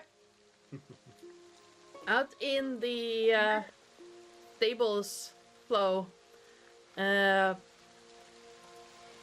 kind of relaxing. The water hitting the roof above you, and it's a little bit chilly, but not too bad. The warmth from the animals are definitely making it comfortable. Even though it's not warm, it's comfortable. It's Yeah, about yeah. freezing.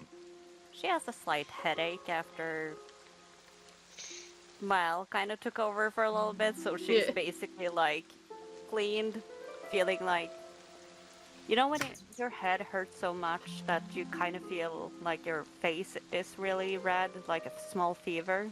Yeah.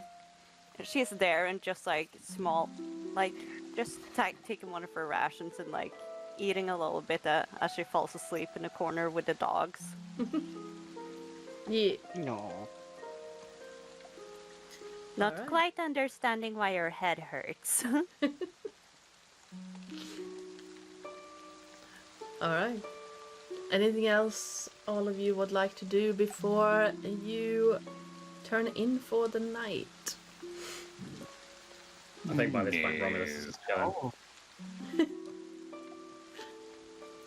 Well, I'm going to assume that Romulus is very mellow. Yeah, it's like, it's not enough to actually knock you out, but it's like that kind of feeling. Muscles start That's the most relaxing he's and been in just years. you stay getting slightly drunk from the amount of alcohol, and the additions are just chilling you out. You're still like your mind is still clear, but your whole body is just relaxing. Just in a huge state of I don't give a shit. Yeah, I'm kind of liking it to Atarax, which is a muscle relaxant. It forces your body to relax, but your mind is still clear. And that is something you take for anxieties, people. Don't come at me. It's an allergy pill. It's an allergy pill that they prescribe for anxieties, because how it's forcing you to relax.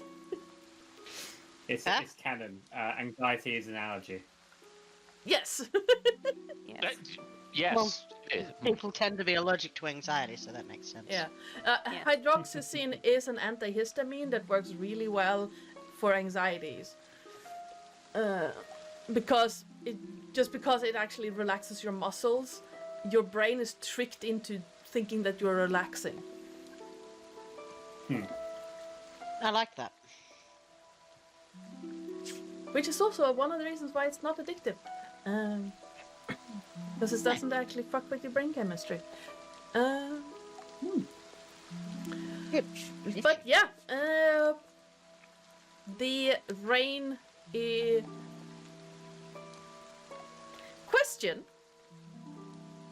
When you left earlier in the day, did you lock the window? It was locked when we got there. I had to open it, so. No, one of the windows would you had to imagine- open. I would imagine we would have made sure. I think with Romulus's like mentality, locking a window before going out, especially in a city he's never been before. I think Yeah, that's kind of like a because I just noticed that. common sense sort of thing. I just think Also, Oren is currently pretty hypervigilant, so I imagine he would have locked the I window. just saw that window was open there. I was like, if they left that open, those two lower beds are now damp. That seems like a them problem. Not so much that people will break in, but if you left that window open and it's now raining, those two beds are now damp. Again, that seems like a them problem, not a Craren problem. Yeah, definitely. And we both know Oren that can Claire trust and the Oren digitite. is... Yeah, and we both know that Claire and Oren is sleeping in the same bed. That's bold of you to assume. Yes. All right. Am I wrong, though? Normally, yes. I mean, Oh dear. Normally, yes, in regarding this specific context. Normally, you're definitely right regarding a lot of other things, but in this particular context, no. Whoop, whoop. What was the thing? While you Oh, yeah. might get bored during the night doing other things, that's a different story, but doesn't necessarily share the bed in that sense, because why would you when you don't sleep? Very fair. Playing mahjong. Or cards. Right. Well, that's not nearly as fun. True. The next day dawns wet and chilly. The rain that started as you were heading back to the Pikeman's Arms has not let up. And seeing as it's the end of the 3rd month of the year, it's cold rain. Nee. And you have a few hours to get ready. The masquerade is not until the evening. And it is the morning. I'd say it's about, for those of you who have to actually rest for 6 to 8 hours, say it's about 8 a.m. by the time you get up.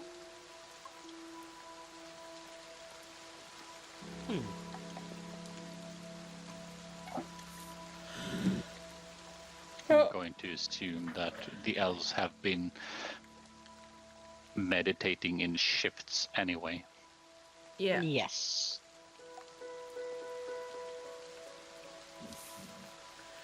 And Lo, it's not warm and it's kind of damp out in the stables.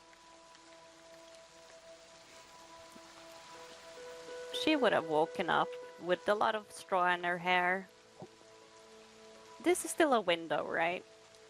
Oh, I can't paint. Yeah, it's still a window, yeah. So I bet she would have, like, opened this window. Oh, I can't open it. No, you go to try and open it and you realize it's locked from the inside. Can't you try and open it? Yeah, absolutely. You looking around, you can see that it's like a clasp on the inside. You You could potentially get a knife blade in there. You also realize that you're looking straight into the area, like the restaurant area of Is this there place? anyone there at the moment? No, there's no one there at the moment. She will try and get in that way. Okay. Give me a sleight of hand check. Oh, Jesus. He's not going to help you. You managed with like a small knife get in just under, and it takes a little bit of work. 'Cause 15 was the DC you needed, but you do just about manage to get the blade in and lift the clasp. And since there's no one there, she will basically just kind of like plop in because she doesn't want to go out in the rain. Yeah. Because she smells like a wet dog. Oh, that's a horse. Stupid horse. So she will just plop in, Yeah. close the window, lock it, so it doesn't look like she just broke in. All right. How And very discreet. And she will kind of like, you can just imagine she have plopped in, kind of like locked the window, and she kind of drags herself kind of to the bar and up there. Uh-huh. Is there someone there now? No. Is there a bell on the door? You don't see a bell or anything around. You do hear someone in the kitchen. She will just knock on the table, being like, "Excuse me." Coming. And you hear a step clank kind of movement as Emma comes around.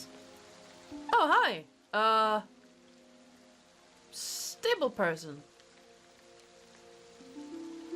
Yeah, she has a lot of straw and stuff in her hair, so she's like, "Can I please have some meat?" Sure.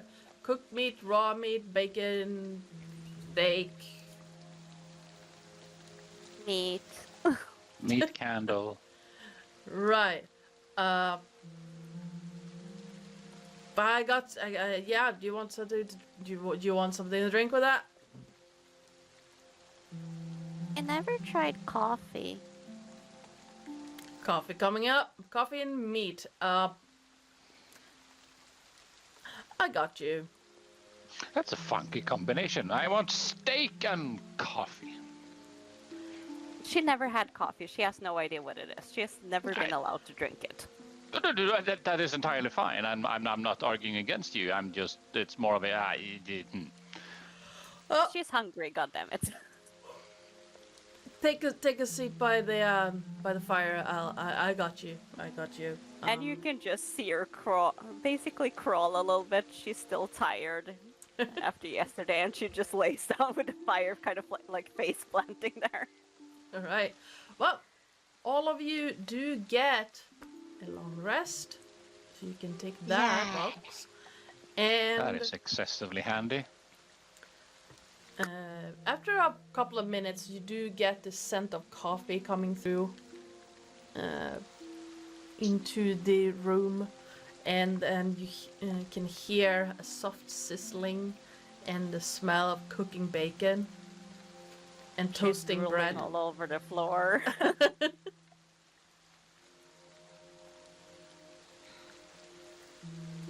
Bacon. Yes. Bacon. If that man comes up with like a steak wrapped in bacon, she's gonna fucking love him. Nothing beats a steakin'. Yes, exactly. Are you just crawling along whatever surface you can find? No, I'm just trying to figure out how the grid is aligned with this thing, because it isn't. No, it isn't. It's like, hi, this strange. is the doorway. I'm halfway in. I'm inside the wall, or inside this wall. And says, well, yeah, it doesn't quite pad up. Yeah, I kind of gave up trying to align it after I've been trying for about 20 minutes. So I was just like, Yeah, you hi, can- I'm inside the corner of the house, you know, kind of yeah. handy. Mm. If you hold down Alt, you can move. No, I don't. I move the window. I have mentioned this. It's a hotkey for selecting yeah, and yeah, moving the window. Normally the hotkey is Alt. You hold it down, Yes. but yeah, sometimes it doesn't work. It works unless it doesn't. As you passed Cryon, you get a nod from MR. Morning. To you too. What can I get you? Can I get you anything? Simple eggs. Eggs. Bacon. Eggs, bacon, eggs, bacon, sausage, white and black pudding, hash browns, and a pint. Starting early. I get you. The weather is killing. But yes, I can do that. Was that As a pint of enters. ale or a pint of coffee? A good ale. Gotcha. You can do pints of coffee? Yes, yes, you can, and I frequently do at home in real life. Smell of ale and bacon. Remus comes stumbling out. And for those who are playing at home, along at home, this is a full insert country name breakfast. Yes. For each Someone say food. for each time someone is entering the room, you can see Flo's tail waving, being like, kind of like, she doesn't even bother taking up her arm, she's just waving with her tail. Also, don't forget the soda farl. Ah, yeah. I miss soda farm. Anyway.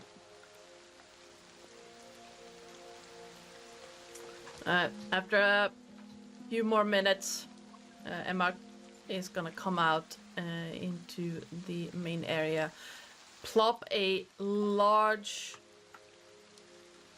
plate of just bacon, Food. sausages, and black and white pudding on the counter. Excellent. Aaron, once everyone's food is there, is going to recast the Tamgon's fiery fist. Does that change the flavor of things? Yes, he adds spices to everything. For a Oh, spicer fuck and you. for white pudding and stuff. It doesn't have to be all of it. It's just a little bit of it. But Yeah. Emma then goes back out and after a couple of minutes comes back with a smaller plate with fried eggs and soda farls.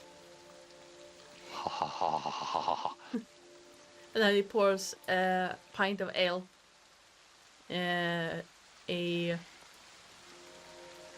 half pint of coffee, puts a little bit of milk next to it, and a single little bit of sugar on the side for Flo. She will crawl back, basically just crawl and be on top of the chair, and just you kind of just see her hand try to find the meat at this point. Again, not my business, not gonna ask what you did, but did you get run over by a carriage? And you can see Flo look up at him. Something along those lines. If the cart was made of silver, yes, and a lot of steel. And a T-Rex. What's a T-Rex? A large, carnivorous dinosaur. A very big lizard is the word. Right. Big lizard. Okay, I got you. King of the lizards, in fact. Oh. Size of a small building type deal. Why were you fighting that? Did you get paid? Oh, we won't. Not gonna ask. None of my business. What's on our side? Oh. Well, that's lucky for you.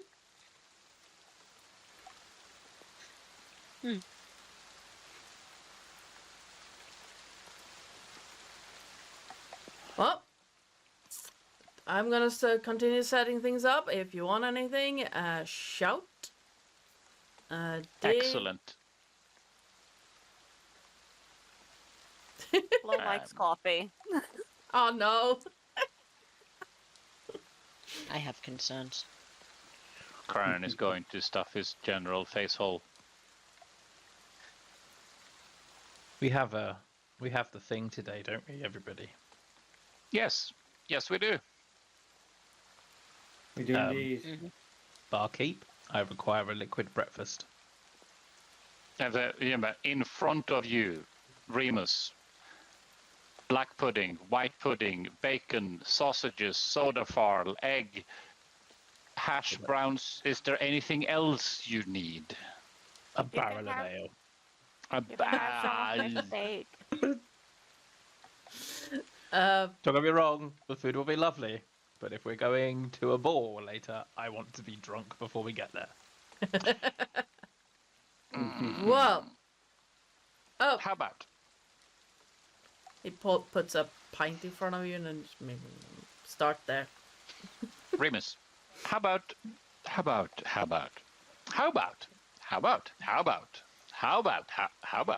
Yes, this is a new form of teaching. It's called shouting at people until they agree. How about you at least remain cognizant of what we're doing? How about at least we make sure that you have cognition in what we're doing when we're there? How about we make sure that you have cognitive behavior resembling a bipedal creature that is able to converse and speak with other bipedal creatures? And not be a complete bumbling buffoon, which is your normal, usual self. I slammed the empty tankard on the bar and turned to Karen and I said, I couldn't hear you through all of my gulping. You ignorant twat waffle. Is Romulus still in bed? I was just about to say, Romulus, what are you doing? I think Romulus is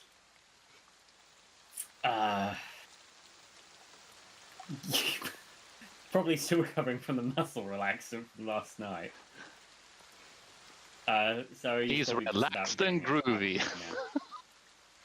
Yeah, that's probably like the most loose he's felt, like with muscles and all that. Getting out of bed for a long time. He gets out of bed and he just starts. I was about to say that's too bad because when Flo has had her the caffeine has kicked in, she would have basically been like a little bit adrenaline kicked, a little bit caffeinated, and she would start looking for you and start jumping on your bed if you didn't come. Are you awake? Are you awake? Are you Exactly. awake? Hello, hello. Are you awake? Jimmy, I'm up. I'm up. I'm up. Thank you. Yeah, she would be like, basically like, you have to have breakfast, you have to try this something called coffee. Coffee is great, coffee is amazing. God help us all. Did you... How much coffee did you drink? About 2 cups, but it's fine, come on!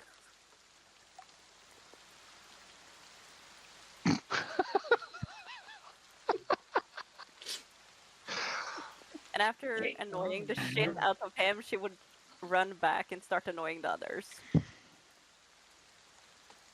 Romulus will just get up, stretch a bit, and slowly just like make his way. Wanting like a. Downtown. Don't even know where I'm going. Wrong way. Where do I? Yeah, where am I out the going? window. That's a good one. Oh, there I am. Okay. I've got my. I'm so loose. I got myself stuck in the wall. There we go. That's fine. There we go. No. Okay, no. You're Ow, stuck ow, there. ow, ow, ow, ow. Oh, shit. I'm fine. Sorry. That For a second, I thought you were reenacting what Eos was like thinking. that sound does not equate. Ah. Ow. Okay. I'm not asking further questions. Poor Tell- just Romulus tried to should get have- my lap. Ah, Oh. big dog in lap. Oh. I got my junk stood on. I'm okay.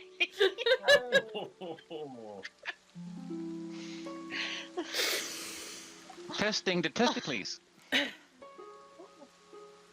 No, crushing the sausage. Is that how black sausage is made? This Oh, is, more like purple. Oh. Oh. I think I broke Joe. Oh no.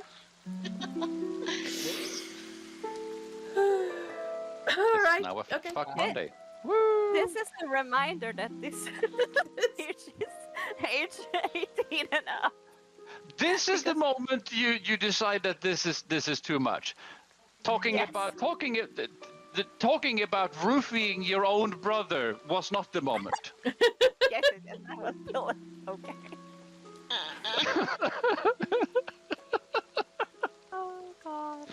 Uh-huh. Romulus is gonna ask for a normal tea and maybe a slice of toast. Alright. Yeah, gotcha. And Flo will You- try you and mean give you a very- steak. You mean a very relaxed and groovy Romulus Goiba? Yeah, I like some tea, bro. The regular tea today. I swear I've got things to do later. Yeah, I good things to do, getcha. good places to be. Alright, well.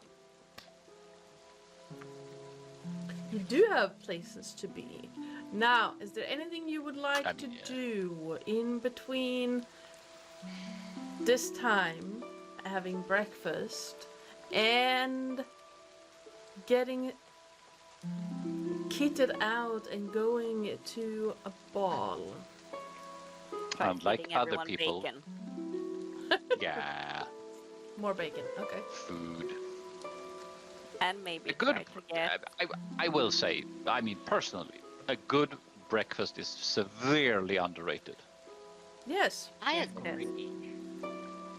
Can Flo maybe? I know Oren might be a little bit busy making changes to our clothes to look more formal. Oh, Bacon he's pancakes. making you new clothes. Okay. Then she would Oh, that'll be on ask Craren salvation. to help her. She would ask Craren to help her with some new words in Elvish, if he would not mind. I'm going to assume that Crane is going to bestow upon her the words for bacon and coffee. She would The two point like to single tables most and- useful. Yeah, She would point to things and just ask what it's named, basically.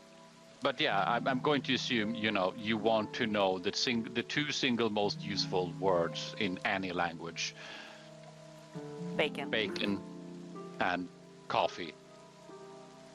Eh, And the word large. Oren, who I think is basically eating breakfast while making your garments, sits there and in Elvish says to him, "You might also want to teach her. Sorry, I prefer ladies." Oh yeah, definitely.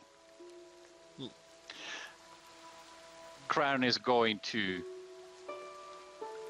inform Flo that this phrase means I'm sorry, not interested. I prefer ladies. What is actually going to teach her is I don't like sausage. Oh God.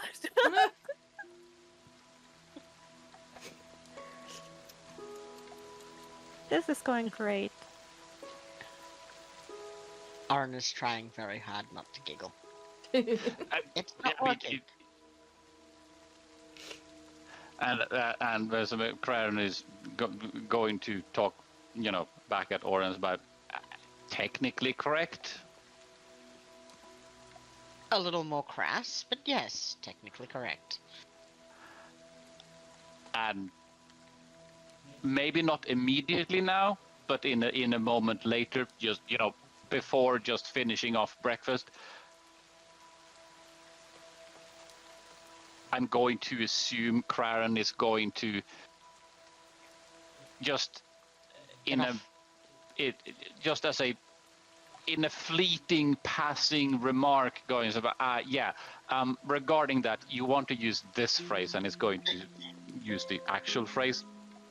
That means I like women. The other one is more of a offhand to, let's call it a more slang term to untowards people. You just say you don't like sausage.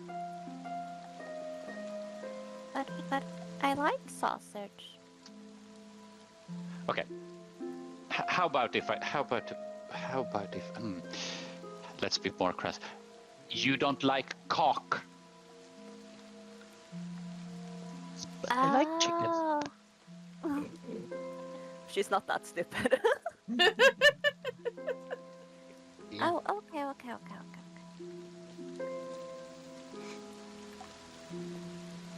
I have to roll anything or anything? Nope. Joe? Nope. Because I'm going to assume that it's inevitable to run into people where class is not the first thing you run into, but Okay. and vaguely gestures to places like this might be frequented by people with different standards. Also, one more thing. Are we still... And she will point to both the twins and herself. Are we still pretending we're the bodyguards? Since we don't really have... And she will, take both of her fingers and just, point them together and kind of be, very innocent. We're not very well-mannered. You are way more mannered than the people you will be showing the door. I hear what you're saying, though. You are more than welcome to. I'm not really the best way to say it is what Durin called me, that I'm not very ladylike.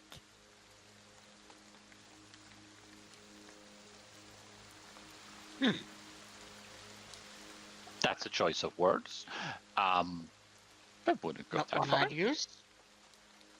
Hmm? Oh, nothing. Now, I'm going to be me.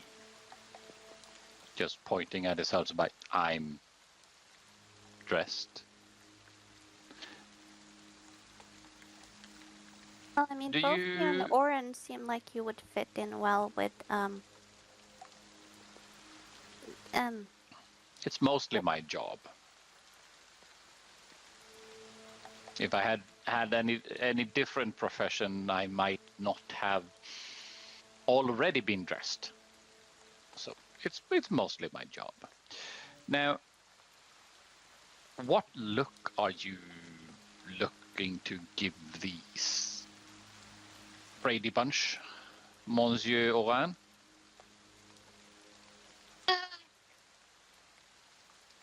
Well, we're going to a mask ball. So formal. I know Flo has said she doesn't like dresses, so I'm thinking matching suits for the 5 of us. Similar to what we're wearing, but more to their individual styles. Are you going with the standard 3-piece? Yes. Excellent. Necktie or bow tie? I don't think we need to go quite so formal as a bow tie. Neckties can be useful. Bow ties, less so. Oh yes, I've seen Yaffe use it. To strangle the life out of someone, perhaps. Not exactly, and you can see her shrink herself a little bit. The word you're looking for is autoerotic asphyxiation.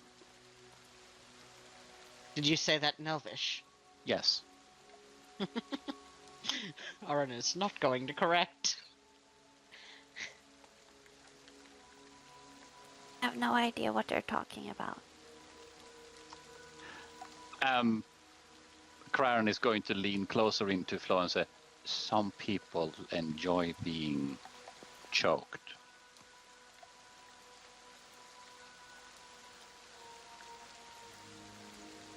Yes. That's what that word means. Oh no! Who did we lose? Nate. Nathan! No! Welcome No. back. Come back, Nathan. But yeah, he did leave the call and rejoin, so yeah. Yay! I'm back. Welcome back! Back again. Guess who's back? So yes. That's autoerotic asphyxiation for you. I...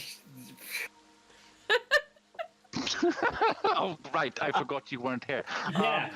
Yeah, They were um, talking about no, neckties and Yaffe and yes. Yeah, I said, do you want regular neckties or you want bow ties? And Oren said, well, neckties can be more useful.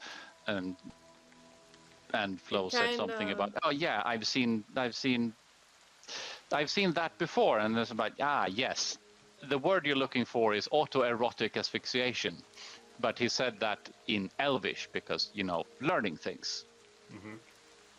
And then he explained that, yeah, sometimes people enjoy being choked. And I said, that's what that word meant. And that's when you rejoined.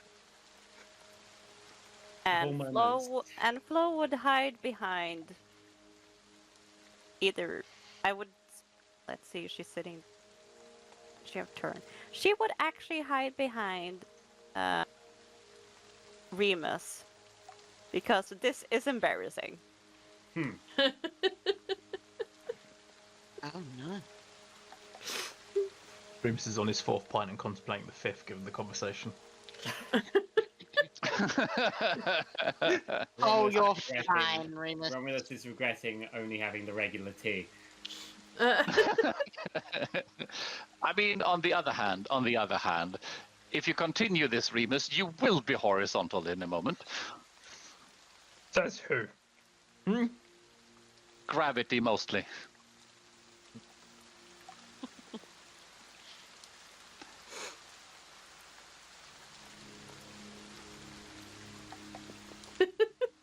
And once a T-Rex happens to sit on you, it will be a flat fuck Monday. Sure. Right. Oren, are we needed whilst you do our outfits? I believe he's already taken your measurements at an earlier point, so Yeah, you're yes. He did. probably safe. Though, if you want a say in anything, stick around. Fine. You take my pint outside and I go and find a bale of hay to beat up with my fists. Else you're fine to enjoy the pig tutu. Oh, there's hay in the stables. Yep. Along with Sasha, Neil, the horses, and Elam. Yeah, well, I ritually cast Speak with Animals so I can then have a conversation with everybody, with the exception of Elam, whilst I then beat the shit out of hay. Okay. Neil is hopping around you like, what are we doing? What are we doing? Playing with hay? Are we playing with hay? Can I play with hay too? Sure. You can play with hay as much as you would like to. We've kind of left you cooped up in here for a while, haven't we, actually? Should we go for a walk? It's raining. And there's puddles and mud you can run and jump in. Oh, yes, jump, puddles, yeah. Sounds good. I poke my head back into the tavern and say, I'm just taking the dogs out for a run. It's raining. Exactly. By all See you later. means, and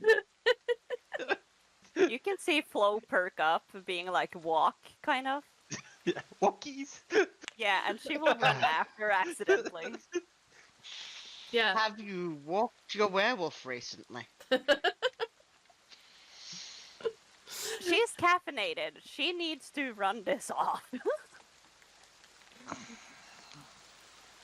Yeah, I basically head out of the city, find the closest door out of the city, gate out of the city, even take the dogs with us, and we go for a long run.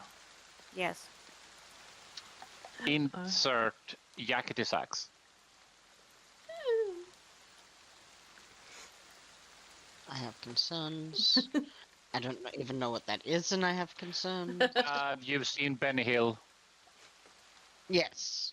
The song being played is called Yakety Sax. Ah, I see. Neil finds the first puddle and just jumps straight into it, splashing mud and water everywhere. Excellent. And that's basically how it continues. Sasha's a little bit more dignified and just keeps pace with you, but Neil is everywhere. And so is Flo, because caffeinated. It's flow like that chipmunk from over the hedge. No, the squirrel from over the hedge.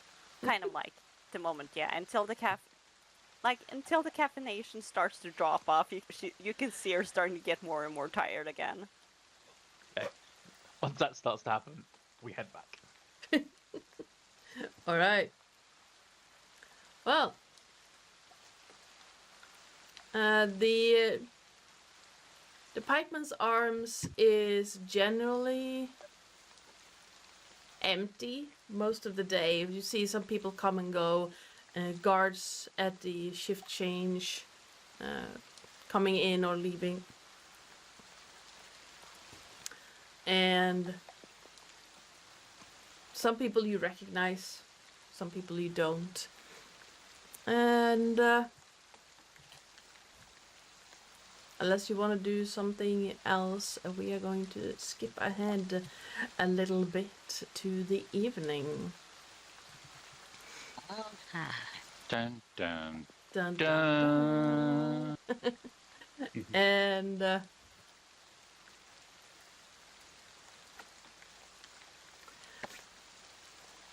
it is a little bit of ways to travel to the mayor's house.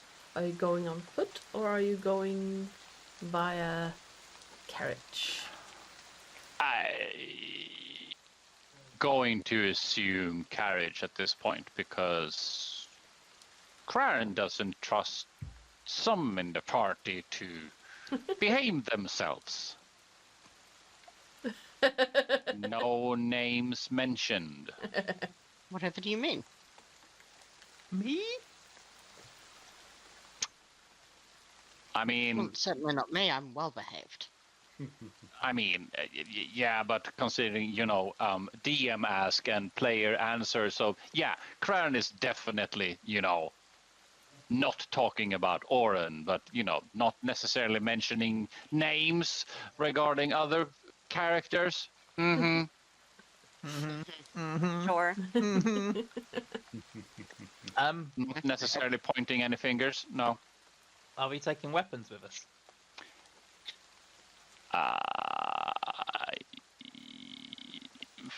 That seems like a you question, really. I'm going to assume it will be frowned upon within the curriculum to have at least visible weapons. Oh no, I'm bringing all of my weapons then. Then the answer is no. You And can they're do even what, more visible than normal because I don't have the trench coat hiding half of it. No, you can do what Wonder Woman did in the movie. Just have it like that, but Oh, like, yeah. sort of, it goes between your butt cheeks. Yeah. There's just this hammerhead I'm that sits across my shoulders, and there's just the handle is just stuck on my butt shelf. Aha. Like one leg you can't really bend properly. 'Cause Walking weirdly stiffly. Yeah, war wound. I mean, if we're pretending to be bodyguards, we are allowed to have weapons, right? I mean, to some extent, yes, but not the mass murdering fuckhead kind of weapon. I disagree with that comment. No, hold on a minute. I take offense to that comment. I am not a mass murdering fuckhead. That's Romulus. Never mind the part where Craren You're a has mass been killing murderer. the most. You're not a mass murderer, but I mean, you have murdered 2 people. I have been. The masses. Okay, again, never mind the part where Craren has killed more than anyone else in this party. Never mind that part. But mechanically speaking, yes, you might have killed more people than anybody else in this party, but we've done so in the service of somebody. That is also true. That is definitely true. Craren has yet to kill someone who is Not deserved it. Yeah, I was going to say who is, less than untowards. Flo will just pat poor Romulus on her shoulder and be like, "You're not a mass murderer. Thank you. You just killed Okay. people accidentally." Accidentally unalive people, yes. It's a bad habit, I know. But I have done that too. So I'm seriously trying to quit murder, but it's not going very well. This is now a group therapy session. In Like, Flo's man, defense, Yeah. in Flo's defense, she and Oren has the less death count here. This is true. I We mean, need to start kill I mean, count for the other campaign. we don't have we have the less kill count. I mean, Terris's character has the most death count because death.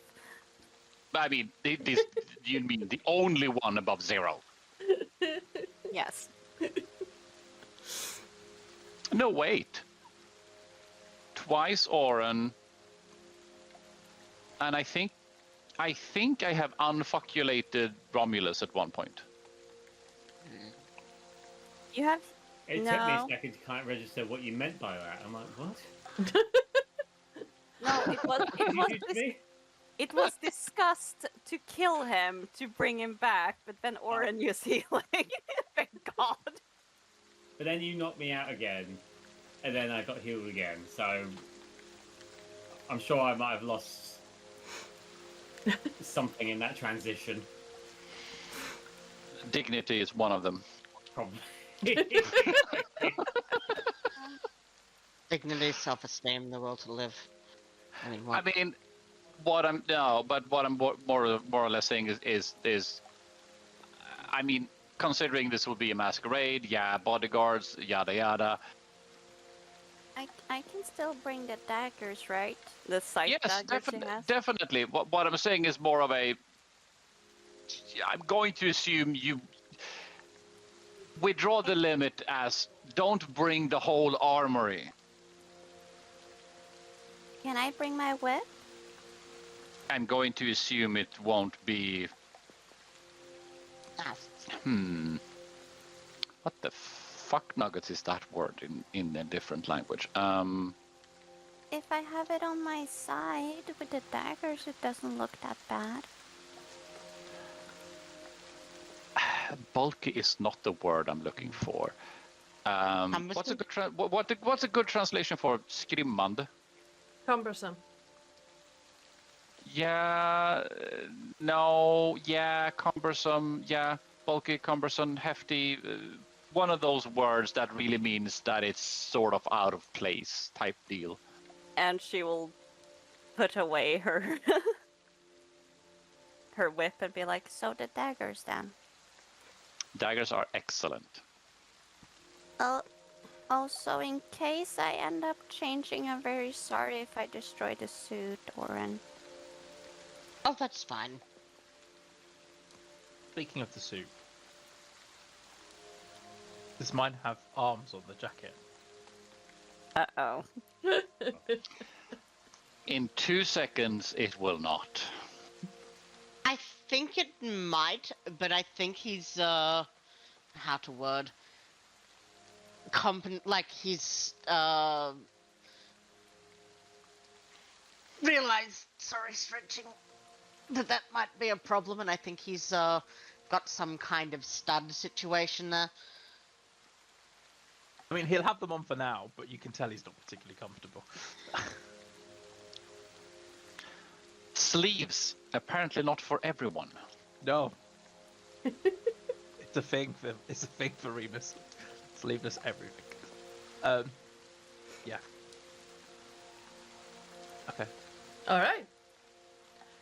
Now I just want to aggressively tattoo Remus with sleeves. He's got a sleeve on one arm anyway, for certain tattoos.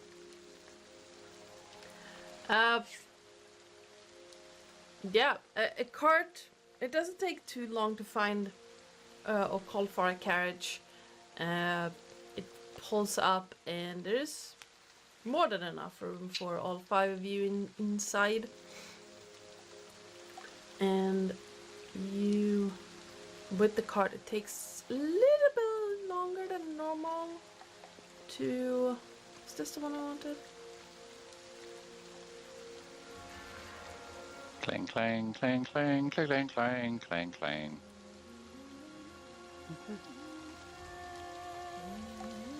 Nope. I don't know, it just needed some transition music. We're technically still indoors, mind you. Yes. We haven't left the I'm trying place to yet. get the Sirenscape to cooperate real quick, but it's not wanting to. No, it was more of a, in the event that you thought you had put us on places, you haven't. That was more of a... Nope. Okay. Remus has decided that he's going to leave his warhammer back at the tavern and his Alright. shield, because they are cumbersome.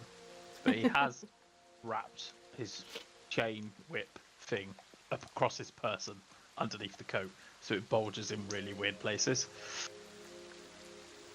Romulus is gonna leave his shield, but obviously his sword isn't gonna be an issue. Yeah, no. Is that a Why chain do in I your always pocket? think wrong about the sword? But yeah, This is is your that... fault. Yes. What? Is My that fault? a chain Yes, in your your pocket, fault. or are you just happy to see me? Are you getting flashbacks to oh fuck a duck. Flashbacks. No, don't fuck my underlings. Are you getting flashbacks to Blizzard? Yes.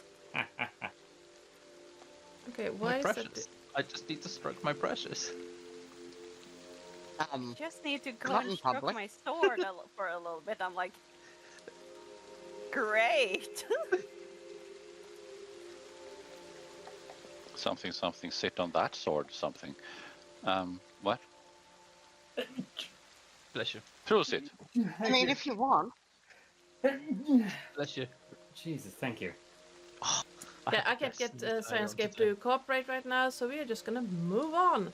But yes, you arrive at the mayor's house again, and the entire outside has transformed. From being a rather bland building, even though it was like ornate before, it was kind of a bland color. Now it has banners. Sorry? How uppy is the dress code right now? It's pretty like well dressed. It's not like tail More like coat. formal wear or more of a Like a semi-formal. so a regular suit would do. Yeah, a regular suit that is clean and Yeah, I'm without- just saying it's not dress suit. no, regular suit would do. Because Crown is fine changing his shift weave into dress suit if that's needed. Now, Sirenscape is finally cooperating. All right. But no, it's like a finer cut suit, but it's not like tailcoats and long dresses style. Which is what a dress suit is. Yeah. But as you arrive at the mayor's house, I'm going to assume that Crown is just going to change it into a finer twill than his usual. Yeah, okay. The outside is decorated with colorful banners and streamers at this point, and the front doors are open. You see some other carriages that have stopped to let people off and then continue on. The area is riddled with people, and every few dozen feet, or maybe, yeah, every few 100 feet, you see a person wearing House Denieth colors standing guard. Remus, you would recognize these as blade marks. Shit. And yes.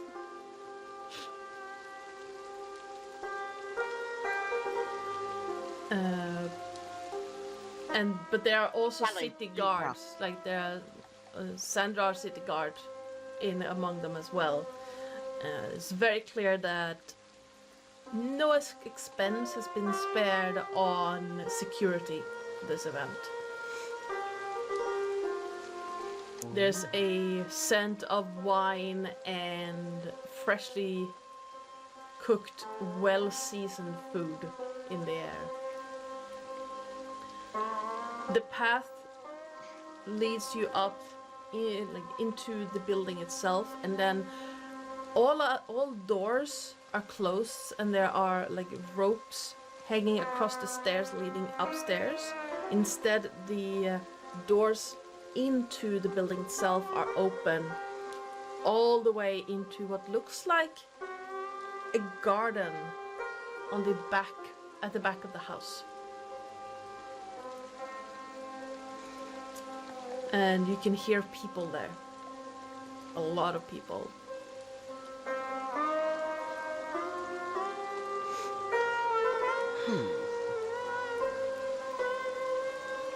And eventually you find yourselves at the other side of the building, overlooking this garden, and it is like in full bloom, with trees covered in leaves and a fountain off in a corner happily,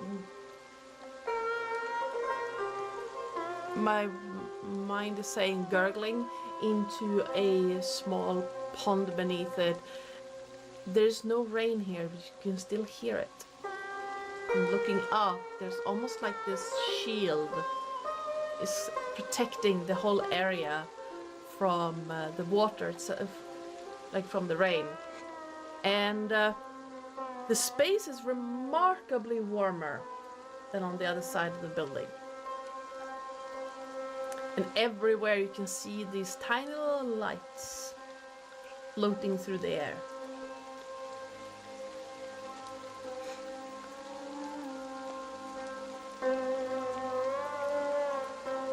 This must have cost a lot. I'm scared. Why?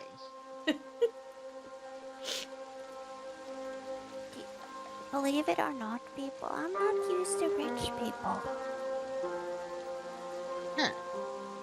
Give it this way. Really? So, rich people aren't used to you. Rich people are missing out.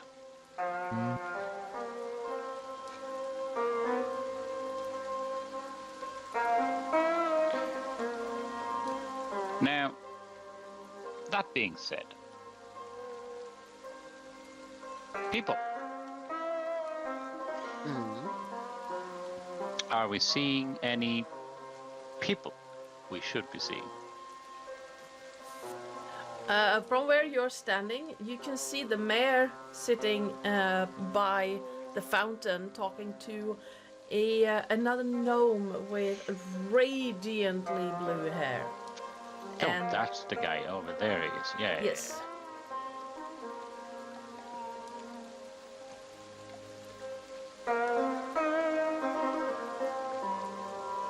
We just At this point, Oren is going to lightly excuse himself and return in a ball gown and a rabbit mask.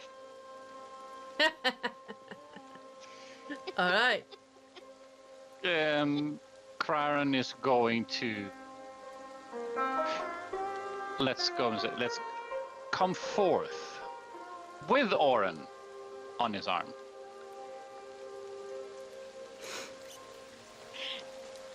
All right. Yes, he is now disguised once again as a lady.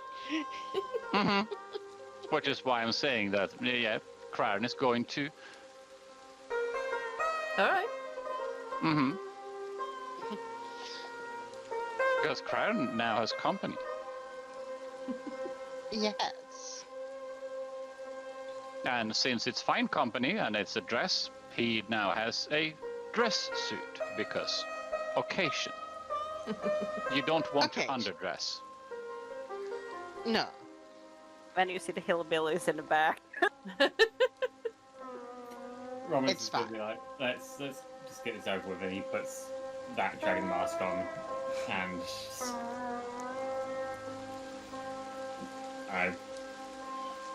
waits for someone else to do something.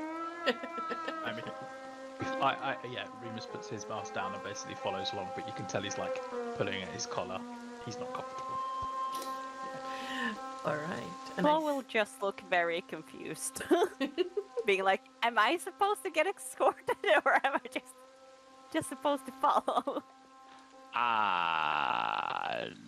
I'm going to assume that's entirely up to you. She's very confused. She's not used to this. All right. And I think It's more of a look like you belong type thing. Oren, come here. Stop I'm standing here. at this fucking stairs. There you go. Apologies. and I feel that's where we're gonna leave it for today. Excellent. And I we am start so with the awkward uncomfortable. stuff next week. Yay!